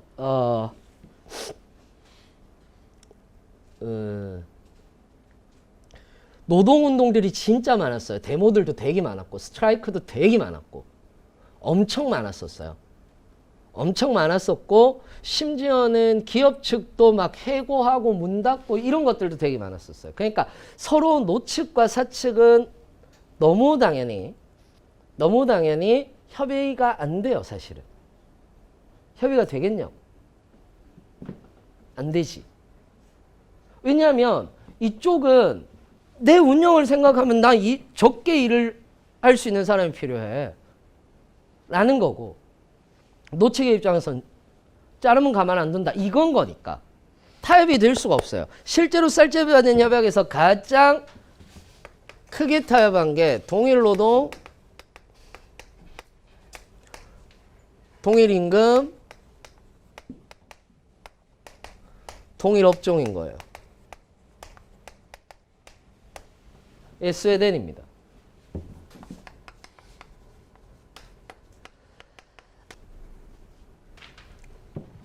여러분들 동일노동, 동일임금이 되게 좋은 것 같죠? 좋긴 합니다. 근데 이게요, 노측에서도 사실은 받아들이기 힘든 부분이 있어요. 사측에서도 받아들이기 힘든 부분들도 있어요. 뭐냐? 노측에서 왜 받아들이기가 힘드냐면 동일노동, 동일임금, 동일업종이라면 해고가 쉬워져야 돼요. 왜냐하면 계약직이 계약직을 둘 테니까. 어차피 정규직으로 돈을 주나 아니면 계약직으로 돈을 주나 똑같다면 단타로 확 부려먹고 자를 수 있는 사람이 필요한 거예요. 기업의 입장에서. 그러니까 노측의 입장에서는 오히려 동일노동, 동일임금으로 가면 어떻게 갈 수 있느냐면 고용불안이 있을 수 있다라고 볼 수도 있어요. 실제로도. 그러니까 이거는 사실은 둘 다 합의가 안 되는 상황인 거예요. 합의가 안 되는 상황인 건데 이걸 두 발짝씩 양보를 시킨 다음에 정부에서 동일노동, 동일임금, 동일업종이라는 걸로 가게 된 거죠. 이게 어마무시한 거예요, 여러분. 이게 독점 자본주의를 만들어요. 왜 독점 자본주의를 만드는지 아세요? 자, A라는 큰 회사가 있어요. A라는 전선을 만드는 회사인데 A라는 큰 회사가 있어요. B라는 전선을 만드는 회사인데 작은 회사가 있어요. 동일노동, 동일임금이면 한 업장에서잖아. 동일업종은 다른 업종 A, B 둘 다 임금이 같아야 된다는 얘기예요. 그러면은 얘들은 대기업이니까 원래는 4천만 원을 줘야 되는데 3천만 원만 줘도 되는 거야. 땡큐. 무슨 말인지 이해되세요? 얘들은 중소기업이라서 2천만 원만 줘도 되는데 얘들은 3천만 원을 줘야 되는 거야. 무슨 말인지 이해되세요? 그럼 얘들의 입장에서는 더 불리하지. 그러니까 이거는요, 대기 중소기업이 불리한 계약이에요. 이거를 정부가 왜 노사정 대타협이라고 얘기를 하냐면 이걸 정부가 다 메꿔주는 거예요. 무슨 말인지 이해되세요? 이렇게 해서 사라지면 오케이, 여기에서 실업이 된 사람들을 해고 대상자라고 보고 우리는 여기에 대한 실업급여를 줄 거야. 그리고 우리 통계청에서는 이렇게 해서 잘린 사람들, 해고된 사람들이 몇 명인지를 하고 이 대기업은 살아남았을 거 아니에요. 그럼 독점이 될 거잖아. 그렇게 해서 독점이 된 이 기업들에게 연간 얼마 정도씩 고용하라고 고용인구를 알려줄 거야. 무슨 말인지 이해되세요? 그걸 우리는 3년 정도의 기한을 두면 될 것 같아서 실업급여를 80%씩 3년을 줄 거야. 이게 정부가 하는 일인 거예요. 이게 정부가 하는 일인 거예요. 무슨 말인지 이해되세요? 그러니까 노사정이 대타협을 하려면 정부가 많이 써야 돼요. 그래야 타협이 돼요. 그러니까 정부가 안 쓰면 타협이 안 돼요. 무슨 말인지 이해되세요? 그래서 여러분 스웨덴에는 기업 하나밖에 없어요. 스웨덴에는 발렌베리 가문. 발렌베리 가문에서 나오는 게 볼보고 싸부고 뭐 그런 거예요. 그러니까 발렌베리 가문이 그러니까 삼성 가문이 삼성가가 삼성 SDS 신라호텔 이런 것들 다 가지고 있듯이 스웨덴 GDP의 80%를 차지하는 데가 60%를 차지하는 데가 발렌베리 가문이에요. 기본적으로. 그래서 독점이에요. 여러분 이케아가 스웨덴 거죠. 그죠? 그럼 이케아 같은 기업이 없었을까? 아니 있었겠지. 근데 망한 거예요. 그래서 공룡기업이 되는 거예요. 공룡기업이 되기 쉬워요. 공룡기업이 되기가 되게 쉬워요. 대부분 이런 얘기 하거든. 스웨덴에서 왜 자꾸 다른 나라로 가느냐. 법인기업으로 법인세를 많이 내기 때문에 그래서 법인세 올리면 안 된다 그러거든. 아니야. 스웨덴은 법인세를 많이 내더라도 기업하기 좋은 나라야. 왜? 돈만 있으면 독점 자본으로 갈 수 있으니까. 실제로. 그래서 공룡이 되기 위해서 다른 나라로 가는 거예요. 공룡이 더 되기 위해서. 근데 자, 노사정,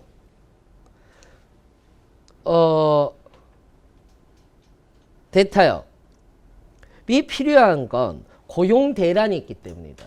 그래서 코로나 때문에 고용 대란이 일어났다. 라고 얘기를 하거든요. 아니에요. 정확하게 얘기하자는 거지. 코로나 때문에 당긴 게 아니에요. 고용 대란은. 고용 대란은 원래부터 있었어요. 그냥 코로나가 이걸 이렇게 발현시켜 준 것뿐인 거죠. 나오게 해준 것뿐이에요. 원래 고용 대란은 있었어요. 이게 청년층 취업 빙하기인데 청년층 취업 빙하기가 2018년부터 시작을 해서 2023년까지라고 되어 있습니다. 고용노동부에서는. 조금만 버틸까? 그 뒤부터는 취업이 좀 되는데 지금 20년이니까 3년만 버티자. 어떻게든. 그러면 취업이 좀 되지 않을까? 그렇지도 않습니다. 왜 그렇지도 않느냐면 이게 왜 나오느냐면 이게 인구 구조거든요. 이게 인구 구조인데 여러분들이 왜 취업난을 겪느냐면 여러분들의 부모님이 베이비 부모 세대예요. 무슨 말인지 이해되시죠? 베이비 부모 세대라고. 그 베이비 부모 세대 같은 경우는 그 시기에 아이들이 가장 많이 태어났단 말이에요. 실제로. 가장 많이 태어난 시기예요. 그 시기가. 그러니까 여러분들은 베이비 부모 세대의 자녀분들인 거예요. 그러니 전 연령대에서 여러분들이 그러니까 전 세대에서 베이비 부모 세대가 있고 그 중간의 세대가 있는데 그 중간은 또 인구 구조가 조금 변했어요. 그리고 나서 여러분들이거든요. 그래서 여러분들의 연령층의 인구가 가장 많아요. 지금 현재가. 일자리는 어느 정도 줄어들었는데 원래 문명이 발달하고 기술이 혁신이 되면 일자리는 줄어들어요. 일자리는 줄어들었는데 베이비 부모 세대들의 자녀분들이다 보니까 그 인구 구조가 인구가 많아지는 거예요. 인구가 많아지는 거예요. 무슨 말인지 이해되세요? 이게 되게 재밌잖아. 봐요. 2010년도 이렇다가 꺾여 들어가잖아. 여러분들보다 약간 윗세대. 그러니까 2011년부터 시작해서 2017년 사이에 20대 후반에서 20대 중후반을 지내신 분들. 그러니까 여러분들보다 몇 년 선배지? 뭐 몇 년 선배겠지. 뭐 몇 년 선배겠지. 이때는 이게 줄어든단 말이에요. 줄어들었단 말이야. 그러다가 올라가는 거예요. 그러다가 꺾여서 올라가서 언제가 제일 심각한 실업이 오느냐면 2021년이에요. 내년이야. 그래서 내년에는 공공부문을 더 확대해야 돼요. 더 확대할 거고. 왜냐하면 이건 정부 측에서 나온 얘기니까. 그러니까 이미 우리는 청년층 취업 빙하기를 겪고 있어요. 겪고 있는 거예요. 지금이 청년층 취업 빙하기의 시대예요. 실제로. 그런데 어쩔 수 없다가 아니라 저는 제가 얘기하고 싶은 건 어쩔 수 없다가 아니라 이렇게 위기가 있다면 이 위기를 다시 기회로 만들어야죠. 그럼 어떻게 해야 되느냐라고 얘기를 했을 때 저도 이거에 대한 답은 몰라요. 제가 이거에 대한 답을 알면 내가 고용노동부 장관으로 가지. 그렇잖아요. 우리는 이걸 한번 살펴보자라는 거지. 살펴보자라는 건데 이런 얘기를 해요. 기업하기 좋은 나라는 법인세가 낮아야 한다. 그리고 규제가 완화되어야 한다. 라는 얘기를 하는데 우리나라 법인세 생각보다 높지 않아요. OECD 평균이 23.1%거든요.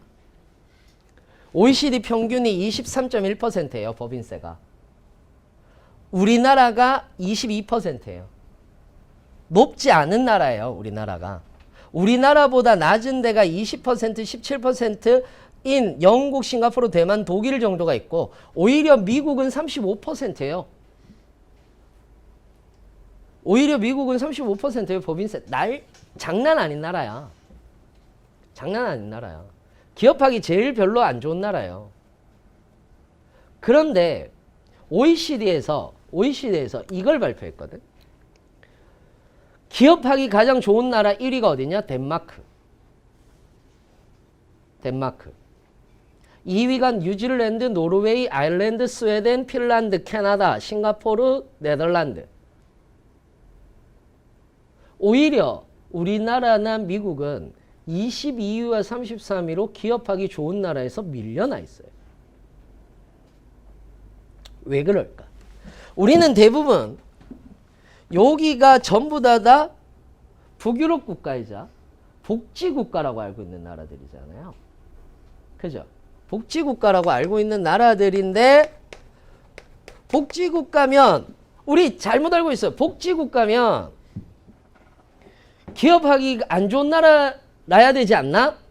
라는 생각을 하죠. 아니에요. 복지국가일수록 기업하기 좋아요. 왜 좋으냐?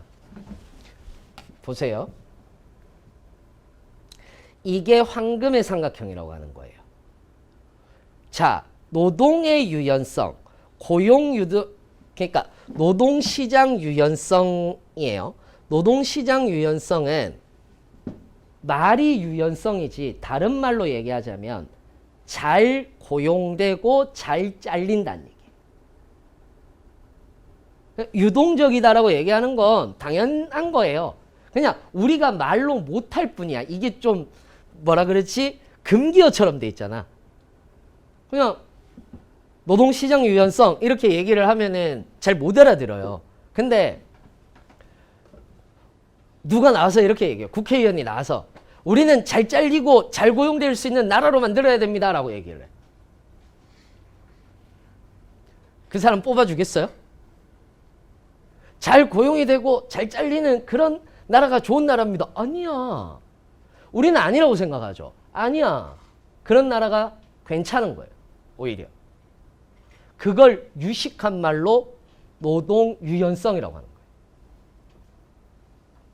노동 유연성은 잘 잘리고 잘 고용되는 거예요. 그런데 노동의 유연성은 존재를 해야 하나? 단 적극적 노동시장 정책과 소득 안정성이 보장되어야 된다는 거죠. 그래야 보세요. 덴마크가 우리보다 더 잘 잘리고 더 잘 고용돼요. 우리가 여기거든. 근데 이거 보세요. 소득 안정성, 적극적 노동시장. 말도 안 되는 얘기인 거예요. 한국 보세요. 노동시장 유연성이 63.6. 노동시장 유연성 지수가 60.7. 그러니까 덴마크가 훨씬 더 계약직이 많다는 얘기예요. 인턴들도 훨씬 많고 아르바이트들도 훨씬 많다는 얘기예요. 그런데 소득 안정성 지수가 얘들은 100인데 우리는 7.14야. 7.14. 무슨 말인지 이해되세요? 그래서 최저임금제가 올라야 되는 거예요. 그래서 최저임금제가 올라야 되는 거예요. 7.14. 막 우리 막 10,000원 올리면 막 와 자영업자들 다 죽을 것 같죠? 천만의 말씀. 천만의 말씀. 난 그 심리를 이해를 못하겠다니까. 자, 우리 대부분 이런 얘기를 해요. 유럽 다 가면은 한 9시, 10시만 돼도 문 닫는 가게들이 즐비하죠. 진짜로. 진짜 즐비해요. 문 닫는 가게들이 즐비해요. 그때 우리는 어떤 생각을 하냐면 역시 유럽이라서 삶의 질을 스스로 막 보장하려고 하는구나. 그런 생각을 해요. 그러다가 그렇게 생각했던 사람이 한국을 와서 어떤 가게가 6시에 문을 닫는데요. 인건비 때문에 그래요. 6시 문을. 연 잘되기 걸렀다. 틀려 먹었네. 장사하는 저 새벽까지는 해야지. 대부분 이렇다고요. 우리 한 동네에 편의점이 몇 개씩이나 있어요. 그렇죠. 한 동네에 편의점이 몇 개씩이나. 자, 여기서 우리 중요한 건 이거예요. 부부끼리 조그만 통닭집에서 남편 배달하고 아내는 그 통닭 튀기고 이분들이 타격을 받느냐? 아니야. 이분들은 오히려 카드 수수료에 타격을 받는 거예요. 또는 그런 분들이 체인점을 하려고 할 때 체인점과 관련되어 있는 갑질이라든지 이런 것들에 타격을 받는 거예요. 그런 분들은. 그럼 어떤 분들이 최저임금제에 타격을 받느냐 하면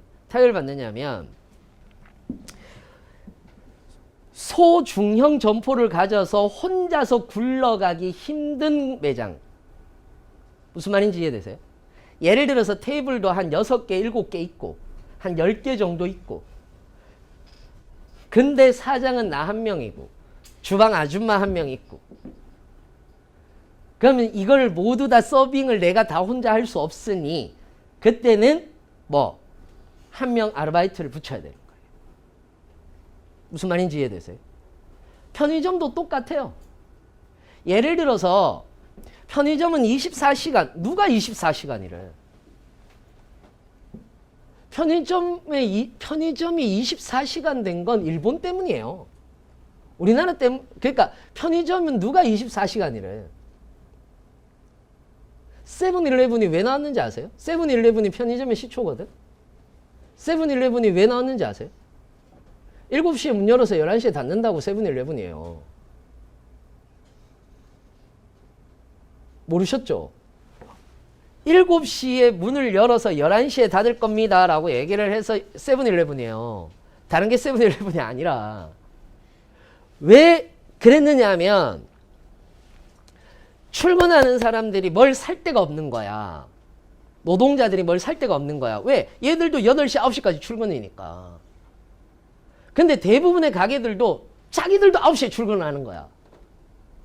되게 재밌잖아요. 여러분들 우리나라 병원 갈 때 개인 병원이라도 갈라치면은 개인 병원이나 개인 은행 업무라도 보려고 치면은 우리는 회사를 조퇴해야 돼요. 가만 생각해 보면 되게 이상하죠. 얘들도 출퇴근 시간이 9시부터 6시까지인데 나도 출퇴근 시간이 9시부터 6시까지인 거야. 그렇잖아요. 그러면 난 아프면 조퇴를 해야 되는 거야. 난 마치고도 갈 수 있는데 이상하지 않아요? 은행도 똑같아. 5시에 문을 닫아. 난 6시에 퇴근하는데 퇴근하고도 은행 업무를 볼 수 있어야 되는 건데 그게 이상하다라는 거지 사실은. 그래서 세븐일레븐이라고 해서 우리 2시간 더 먼저 열게. 니들 출근 시간보다. 퇴근하고도 너희들 먹을 거 살 수 있도록 11시에 문 닫을게. 그게 세븐일레븐의 시초예요. 그래서 그때 당시엔 획기적이었던 거예요. 이런 가게가 있어? 이런 것들, 이런 거였어요, 실제로는. 나 왜 모르는 게 없지? 원래는 시초는 그거였어요. 그러다가 일본으로 들어가면서 일본에서 뭐 그 CU라든지 이런 것들이 있잖아요. 패밀리마트. 대표적인 패밀리마트가 24시간제를 도용해요. 24시간제를 도용하는데 거기도 인건비가 비싸잖아. 그래서 무인화를 해요. 그래서 자판기가 많은 거야. 일본이 자판기 천국이거든. 그래서 무인화를 시키고 싶은데 훔쳐가잖아. 그래서 자판기를 주는 거예요. 그래서 보면은 패밀리마트라도 24시간 한다라고 해놓고 셔터 문을 내려놓고 그거 있죠.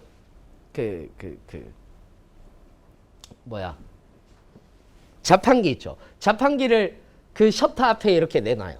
다시. 그래서 24시간 동안 자판기는 쓸 수 있게끔. 그게 편의점이에요. 그러면 이런 거죠. 여유가 있는 사람들이 24시간을 운영하는데 여유가 없어서 최저임금이 올라서 여유가 없는 분들 같은 경우는 새벽에 문을 닫아도 되잖아요. 안 되나?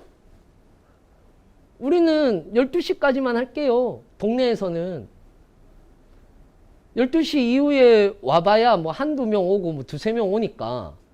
한 시간에 한 두세 명 오니까. 우리 문 닫을게요. 그게 주민들 협의에 의해서 될 수도 있는 문제예요, 사실은. 그래서 삶의 질을 올려가는 거예요. 유럽 애들이 삶의 질 때문에 문을 일찍 닫는 게 아니야. 거기 인건비가 높아서예요. 물가가 높은 이유는 거기에 인건비가 높아서예요. 그걸 우리는 알아야 된다고. 외식업이 왜 비싸냐면 여러분들 유럽 가서 음식 드셔보시면 진짜 비싸요. 생각보다. 이탈리아나 이런 데보다 오히려 독일이라든지 복지국가일수록 엄청 비싸요. 왜 비쌀까? 인건비가 비싸서 비싼 거예요. 실제로. 베트남 이런 데서는 막 대형 가게들 많잖아. 대형 가게들 막 많아서 막 사람들, 종업원들도 많고 엄청 많잖아요. 인건비가 싸서야. 거기 아침부터 밤까지 하거든. 싸서예요. 근데 어떤 데는 딱 몇 시부터 몇 시까지만 딱 하는 경우들 많아요. 실제로. 유럽 가면은. 인건비가 비싸서. 그게 최저임금제 올려야 되는 거지. 적극적 노동시장 정책 지수가 100이에요. 우리나라는 소득 안정성 지수보다 낮아요. 그러니까 정확하게 얘기하자면 여러분들은 고용정책에서 소외되어 있는 사람들인 거예요. 즉 다시 얘기하자면 우리나라 정부는 고용정책을 안 해요.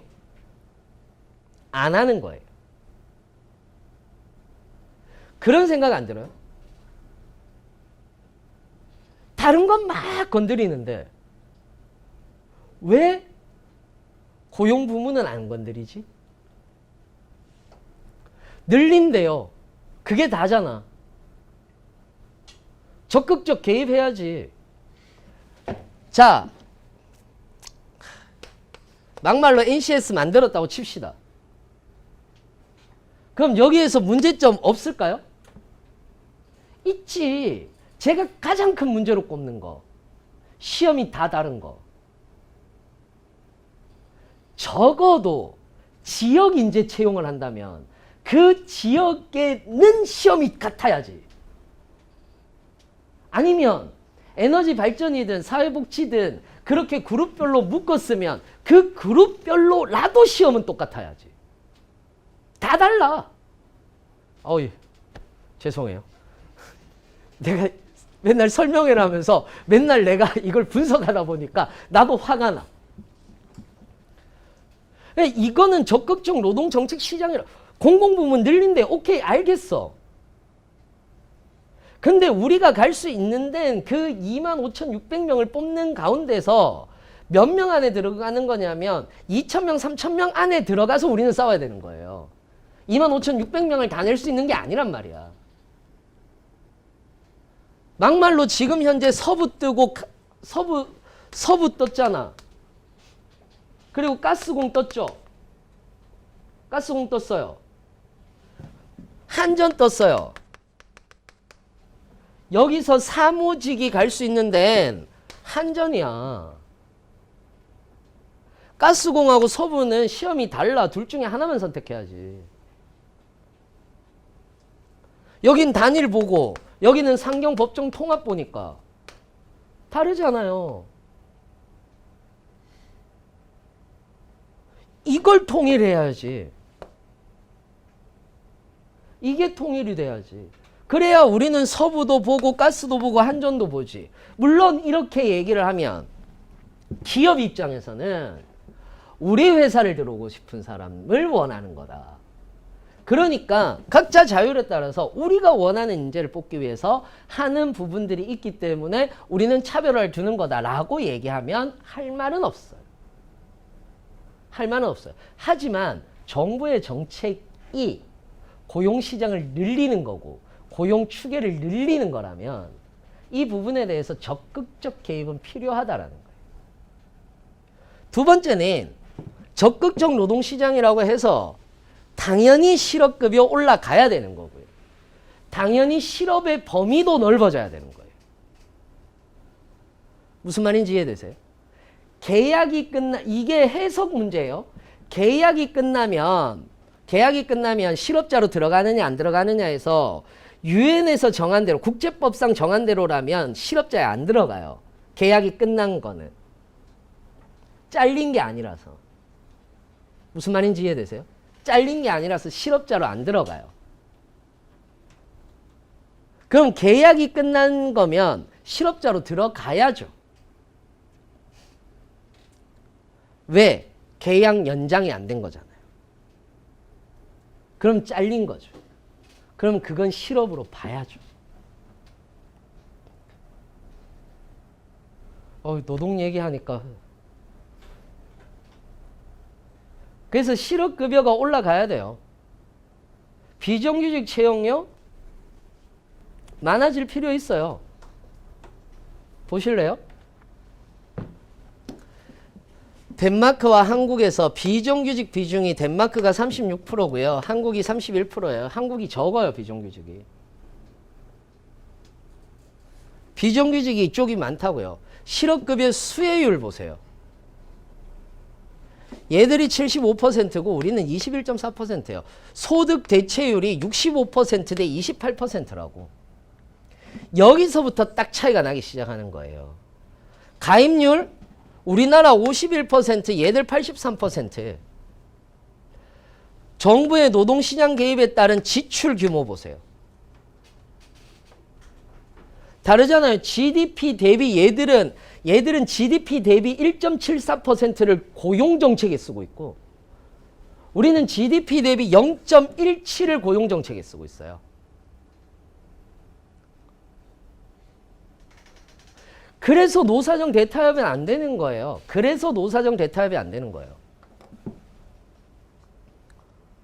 무슨 말인지 이해되세요? 너무 당연한 얘기잖아. 실업급여 늘려야지. 고용보험률 올려야지. 예술가들도 고용보험을 들게 하겠다. 좋은 취지예요. 단 대체율이 올라가야지. 범위만 늘리면 뭐 하냐고. 실업급여 받아서 못 먹고 사는데. 실업급여 받아서라도 먹고 살아야지. 그러면 정부가 너무 퍼주는 거 아니냐. 아니, 그래야 정부가 움직이지. 왜 우리가 맨날 을인 건데. 우리는 정치 시간에 또는 법률 시간에 늘 배웠는데 국민은 국가의 주인이라고. 왜 우리는 자꾸 정부에게 국가에게 을인 건데. 우리가 주인인데 우리가 을이잖아. 맨날 뭐 하면 잘리면 내가 잘못했대. 아니야. 잘려도 먹고 살만하면 괜찮은 거예요. 그럼 누가 답답해져야 되느냐면 정부가 답답해지는 정책이 가장 올바른 고용정책이에요. 무슨 말인지 이해되세요? 왜 우리나라의 건강보험이 잘 된다라고 얘기를 하느냐면 우리나라의 건강보험은요. 건강보험공단이 답답하도록 만들어져 있어요. 왜냐하면 보장성을 확장해버리잖아. 이 정부가 의지를 갖고 보장성을 확장해버리잖아. 그러면 우리는 그 저번 시간에도 배웠지만은 지정제라고 얘기를 하는 것이 있잖아요. 어디든 가면은 내 병은 고쳐줘야 되는 거잖아. 그렇잖아요. 수술을 해야 되는 상황이 아니라면 어디를 가더라도 나는 진료를 받을 수 있어야 되는 거거든요. 당연 지정제라는 게 있기 때문에. 그래서 우리는 감기에 걸려도 참지 않고 가는 거예요. 열 좀 나는데 가서 주사 한 대 맞을까? 이렇게 되는 거예요.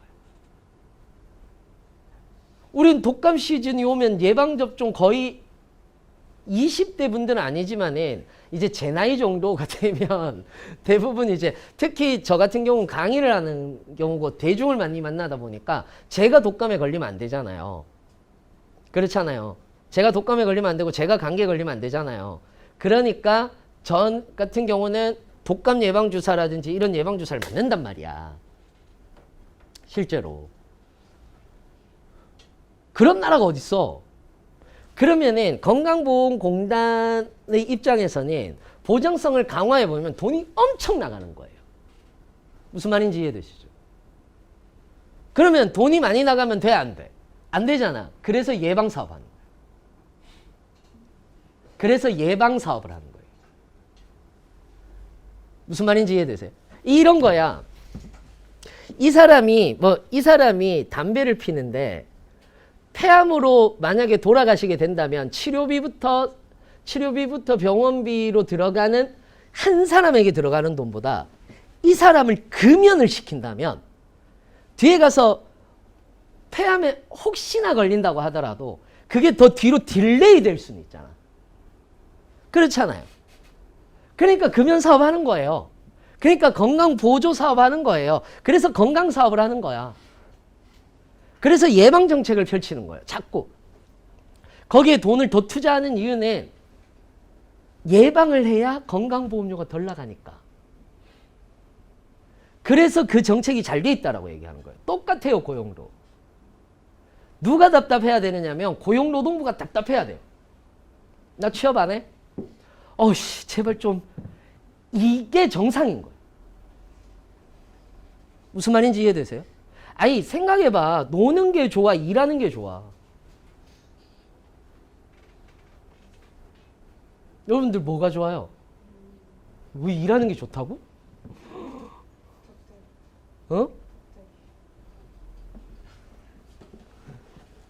적절히 일하는 거. 그럼 다시 얘기할게요. 돈 많은 백수가 좋아요? 아니면 적절히 일하는 게 좋아요? 당연하죠. 우리는 돈만 있다면 놀아요. 너무 당연한 얘기예요, 사실은. 자, 여기서 전제 조건. 돈만 있다면 논다. 그러면 우리가 300만 원을 받다가 보장률 80%예요. 3년간 줘요. 얘들 3년간이거든. 240만 원 받고 3년간 놀래? 아니면은 300만 원 받고 일할래?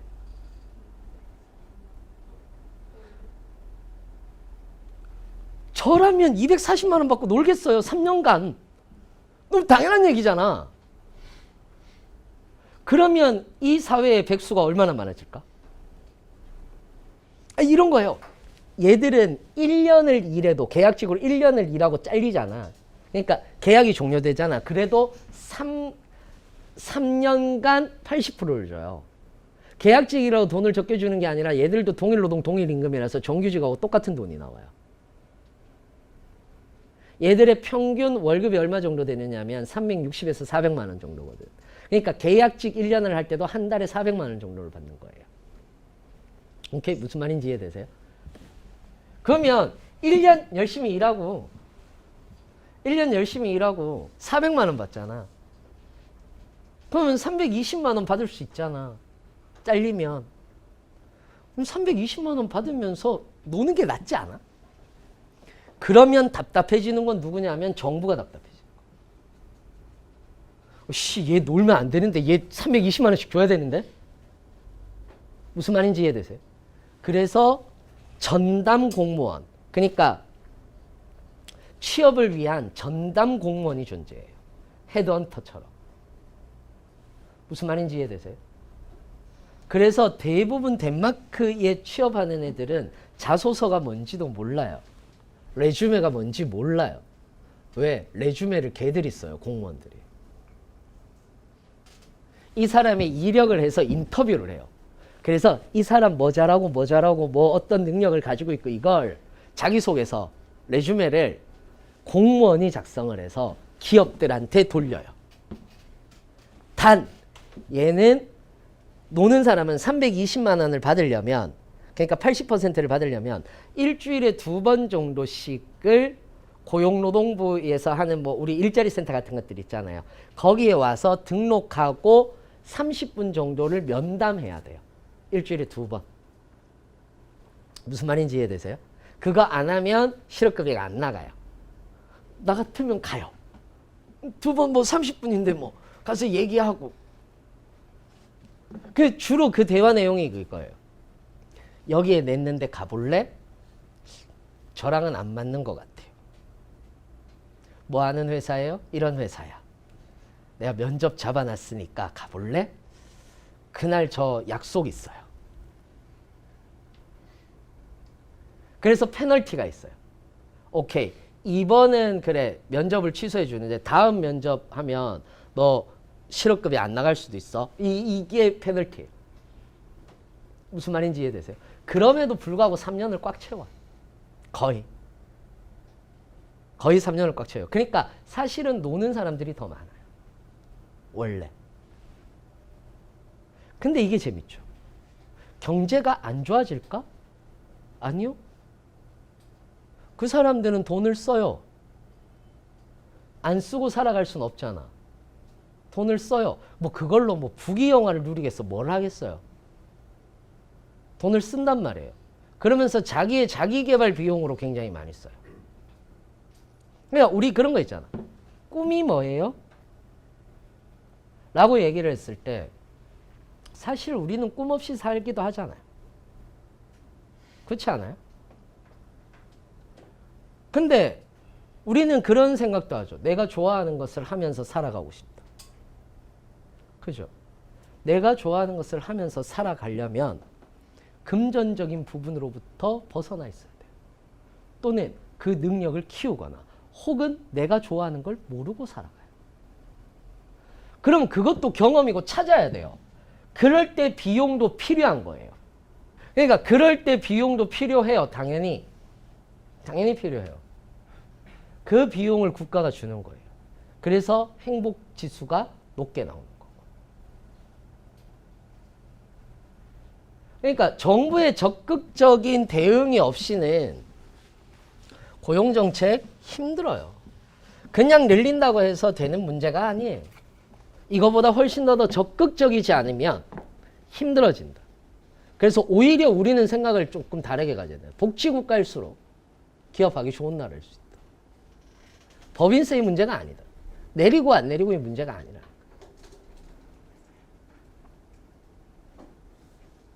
이거는 한마디 하고 가야 될 것 같아.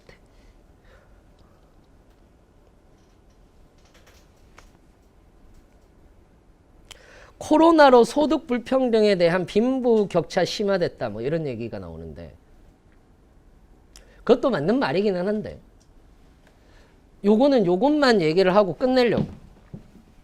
요것만 보세요. 자, 이게 소득 5분위별 가계 수지라고 얘기를 하는 건데 2020년 1사분기예요. 오케이? 1사분기예요. 자, 그러면 요게 1,000원 단위인 거고 1,000원 단위인 거고 퍼센트는 요렇게 있고 요거는 퍼센트 포인트라고 돼 있는 거는 몇 퍼센트 포인트가 오르고 내려고를 한 거예요. 자료 해석하니까 다 하실 수 있죠, 이거는. 자료 해석하는 거야. 자, 보세요. 1분위가 가장 가난한 사람, 5분위가 가장 잘 사는 사람이에요. 잘 사는 사람이에요. 자, 우리는 이 사람들이 얼마를 버느냐가 중요한 게 아니야. 근로소득은 51만 원이고 여기는 근로소득이 812만 원 정도 되는 거예요. 근로소득이. 그러니까 이거에 대한 차이를 우리가 알자라는 게 아니야. 정확하게 얘기하자. 이거에 대한 차이가 아니에요.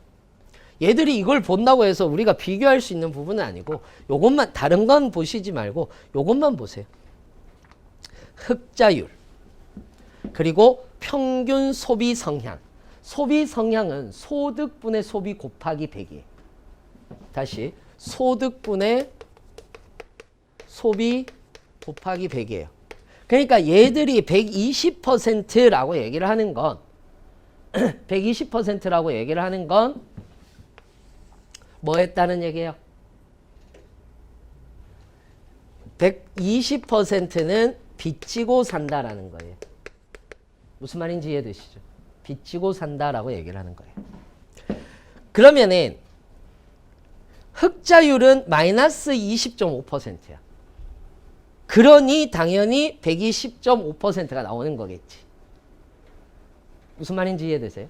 그러면서 증감률을 봤을 때 18.6%포인트만큼 내려간 거예요. 움직인 거야. 무슨 말이냐? 여기서 18.6을 빼면 돼요. 그러면 작년 똑같은 1분기 때는 101.9 맞나? 뭐 이렇게 나왔던 거야. 그러니까 1.9%를 빚지고 살았는데 지금은 120%까지 갔다는 얘기지. 무슨 말인지 이해되시죠? 그러니까 코로나 발 때문이기도 해요, 이거는. 여기는 흑자율이 46.6%가 나왔어요. 그러니 53.4%인 거고 6.4%포인트가 내려갔다라고 얘기를 하는 거예요. 그러면은 53.4%라고 얘기를 했을 때는 46.6%의 흑자를 기록하고 이거 돈 모으면서 사는 거야 라고 얘기를 하는 거예요. 무슨 말인지 이해되세요? 이거 돈 모으면서 사는 거야 라고 얘기를 하는 거고 여기에서 6.4%를 빼보는 거예요. 그러면은 뭐 47% 정도가 나오죠. 그럼 작년에는 흑자가 50%대까지 갔다는 얘기야. 작년 이맘때는. 다시 얘기하자면 양극화가 더 일어난 건 맞는데 코로나 때문에 양극화가 일어났다라고 얘기를 하는 것보다는 전체적으로 내려간 거예요. 무슨 말인지 이해되세요? 그러니까 돈을 잘 벌고 있던 사람도 살짝 못 벌게 됐고 돈을 원래 못 벌었던 사람들은 더 못 벌게 된 거예요. 거기에 대한 격차는 커졌어요. 당연히. 근데 전체적으로 내려간 것들이다라는 건 보셔야 된다라는 거지. 무슨 말인지 이해되세요? 전체적으로 살짝 내려가 있다. 양극화는 일어났으나. 그래서 이건 코로나 발이라고도 얘기를 할 수는 있지만은 코로나 발 때문에 사회 구조가 변화했다라는 것들도 보셔야 된다라는 거예요. 그래서 사회 구조, 제가 그 얘기는 했잖아요. 코로나가 등장하면서 우리 거의 2주 동안 포스트 코로나에 대한 얘기를 했잖아요. 그러면서 제가 양극화도 일어날 거고 이거에 대한 소득 구조 차이도 변할 거고 노동에 대한 문제들도 변할 거고 우리는 이 생각해야 될 것들이 많다라는 얘기를 2주 동안 계속 해왔던 거잖아. 이게 막판인 거예요. 우리는 이거를 자꾸 그 얘기 많이 하거든. 너 때문이야. 이 얘기 많이 하잖아요. 대부분 그런 것들이 많아요. 뻑하면 코로나 때문이야. 무슨 문제 있으면 메르스 때문이야. 양극화는 사회 구조의 문제고 코로나 때문에 당겨진 건 맞으나 코로나 때문에 변해가는 사회 구조의 문제 때문인 거지. 코로나 때문이 아닌 거예요. 물론 코로나 때문에 경제활동을 안 해서 힘든 것들은 있지. 그래서 전체적으로 떨어졌다니까. 전체적으로 떨어졌다니까. 무슨 말인지 이해되세요? 전체적으로 떨어졌는데 뭐를 하는 거예요? 전체적으로 떨어졌는데 이제 그 사회 구조 문제로 인해서 더 벌어지는 거지. 그래서 우리는 코로나 뒤에 나올 코로나 때문에 힘들어진다까지는 맞으나 코로나 때문에 변해갈 사회 구조적 문제를 봐야 되는 거고 거기에서 양극화가 일어난다라는 생각을 조금 더 하셔야지 됩니다. 어떤 의미인지 이해되셨죠? 그래서 이 얘기로 마무리를 지으려고 해요. 사회는 공동의 선을 위해서 나가야 됩니다. 지금 사실은 멈춰서 생각할 때가 아닌가라고 생각을 합니다. 우리 인류는 역사상 경험해 보지 못한 위험에 처해 있고 우리는 단 한 번도 이 경험을 해본 적이 없어요. 그래서 경험에 의존하면 안 돼요. 더 많은 생각과 더 많은 토론, 토의, 이야기, 담론들이 구성돼야 될 거예요. 무엇이 공동체를 위한 것이고 그리고 어떠한 것이 우리의 자유를 최대한 보장할 것이고 또는 누가 우리를 속이고 있는지를 면밀히 살펴보고 우리는 그와 관련돼서 끊임없는 토론과 담론, 이야기, 공동체를 만들어 가야 돼요. 그런 사회로 이제 우리는 접어들지 않았나 라고 이렇게 생각을 해보면서 오늘 마지막 그림은 러시아 이동파라고 하는 새로운 그 유파입니다. 이동파라고 하는 그 유파의 그림으로 마무리를 하려고 하는데 제가 이 그림을 가지고 온 이유는 이런 그림 낯설죠. 이런 그림 낯설죠. 이게 뭐냐면 뒤에 저 배가 있잖아요.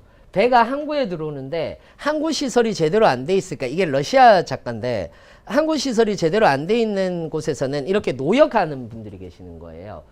노동자분들이. 그래서 그분들이 밧줄을 이쪽 배에서 던져주면 그 밧줄을 끌고 배를 끌고 들어오는 거예요. 육지까지. 몸으로. 근데 그분들이 대부분 노인분들이나 여성 아이들이 많은 거지. 실제로. 이게 왜 러시아의 이동파라고 얘기를 하느냐면 러시아가 프랑스하고 전쟁 이후에 자본주의가 들어오기 시작하면서 노동계급이라는 것이 형성이 되기 시작을 합니다. 실제로. 그러면서 이 부분에 대해서 자본주의의 화려한 이면에는 또 다른 무엇인가가 있다. 노동의 고통을 받고 있는 사람들이 있다. 라고 하는 것을 알리고 싶은데 미술은 사치품에 들어가잖아요. 그러다 보니까 미술도 자본주의에 속해 있으니까 귀족들 많이 와서 돈 있는 사람들 많이 와서 그림을 보는 거예요. 실제로는. 그러니까 나는 이거를 사회 고발을 하고 싶은데 못하니까 그 작가들이 자기들이 사회 고발한 그림을 그려서 들고 거리에서 전시를 하기 시작했어요. 그래서 이동한다라고 해서 이동파라고 그래요.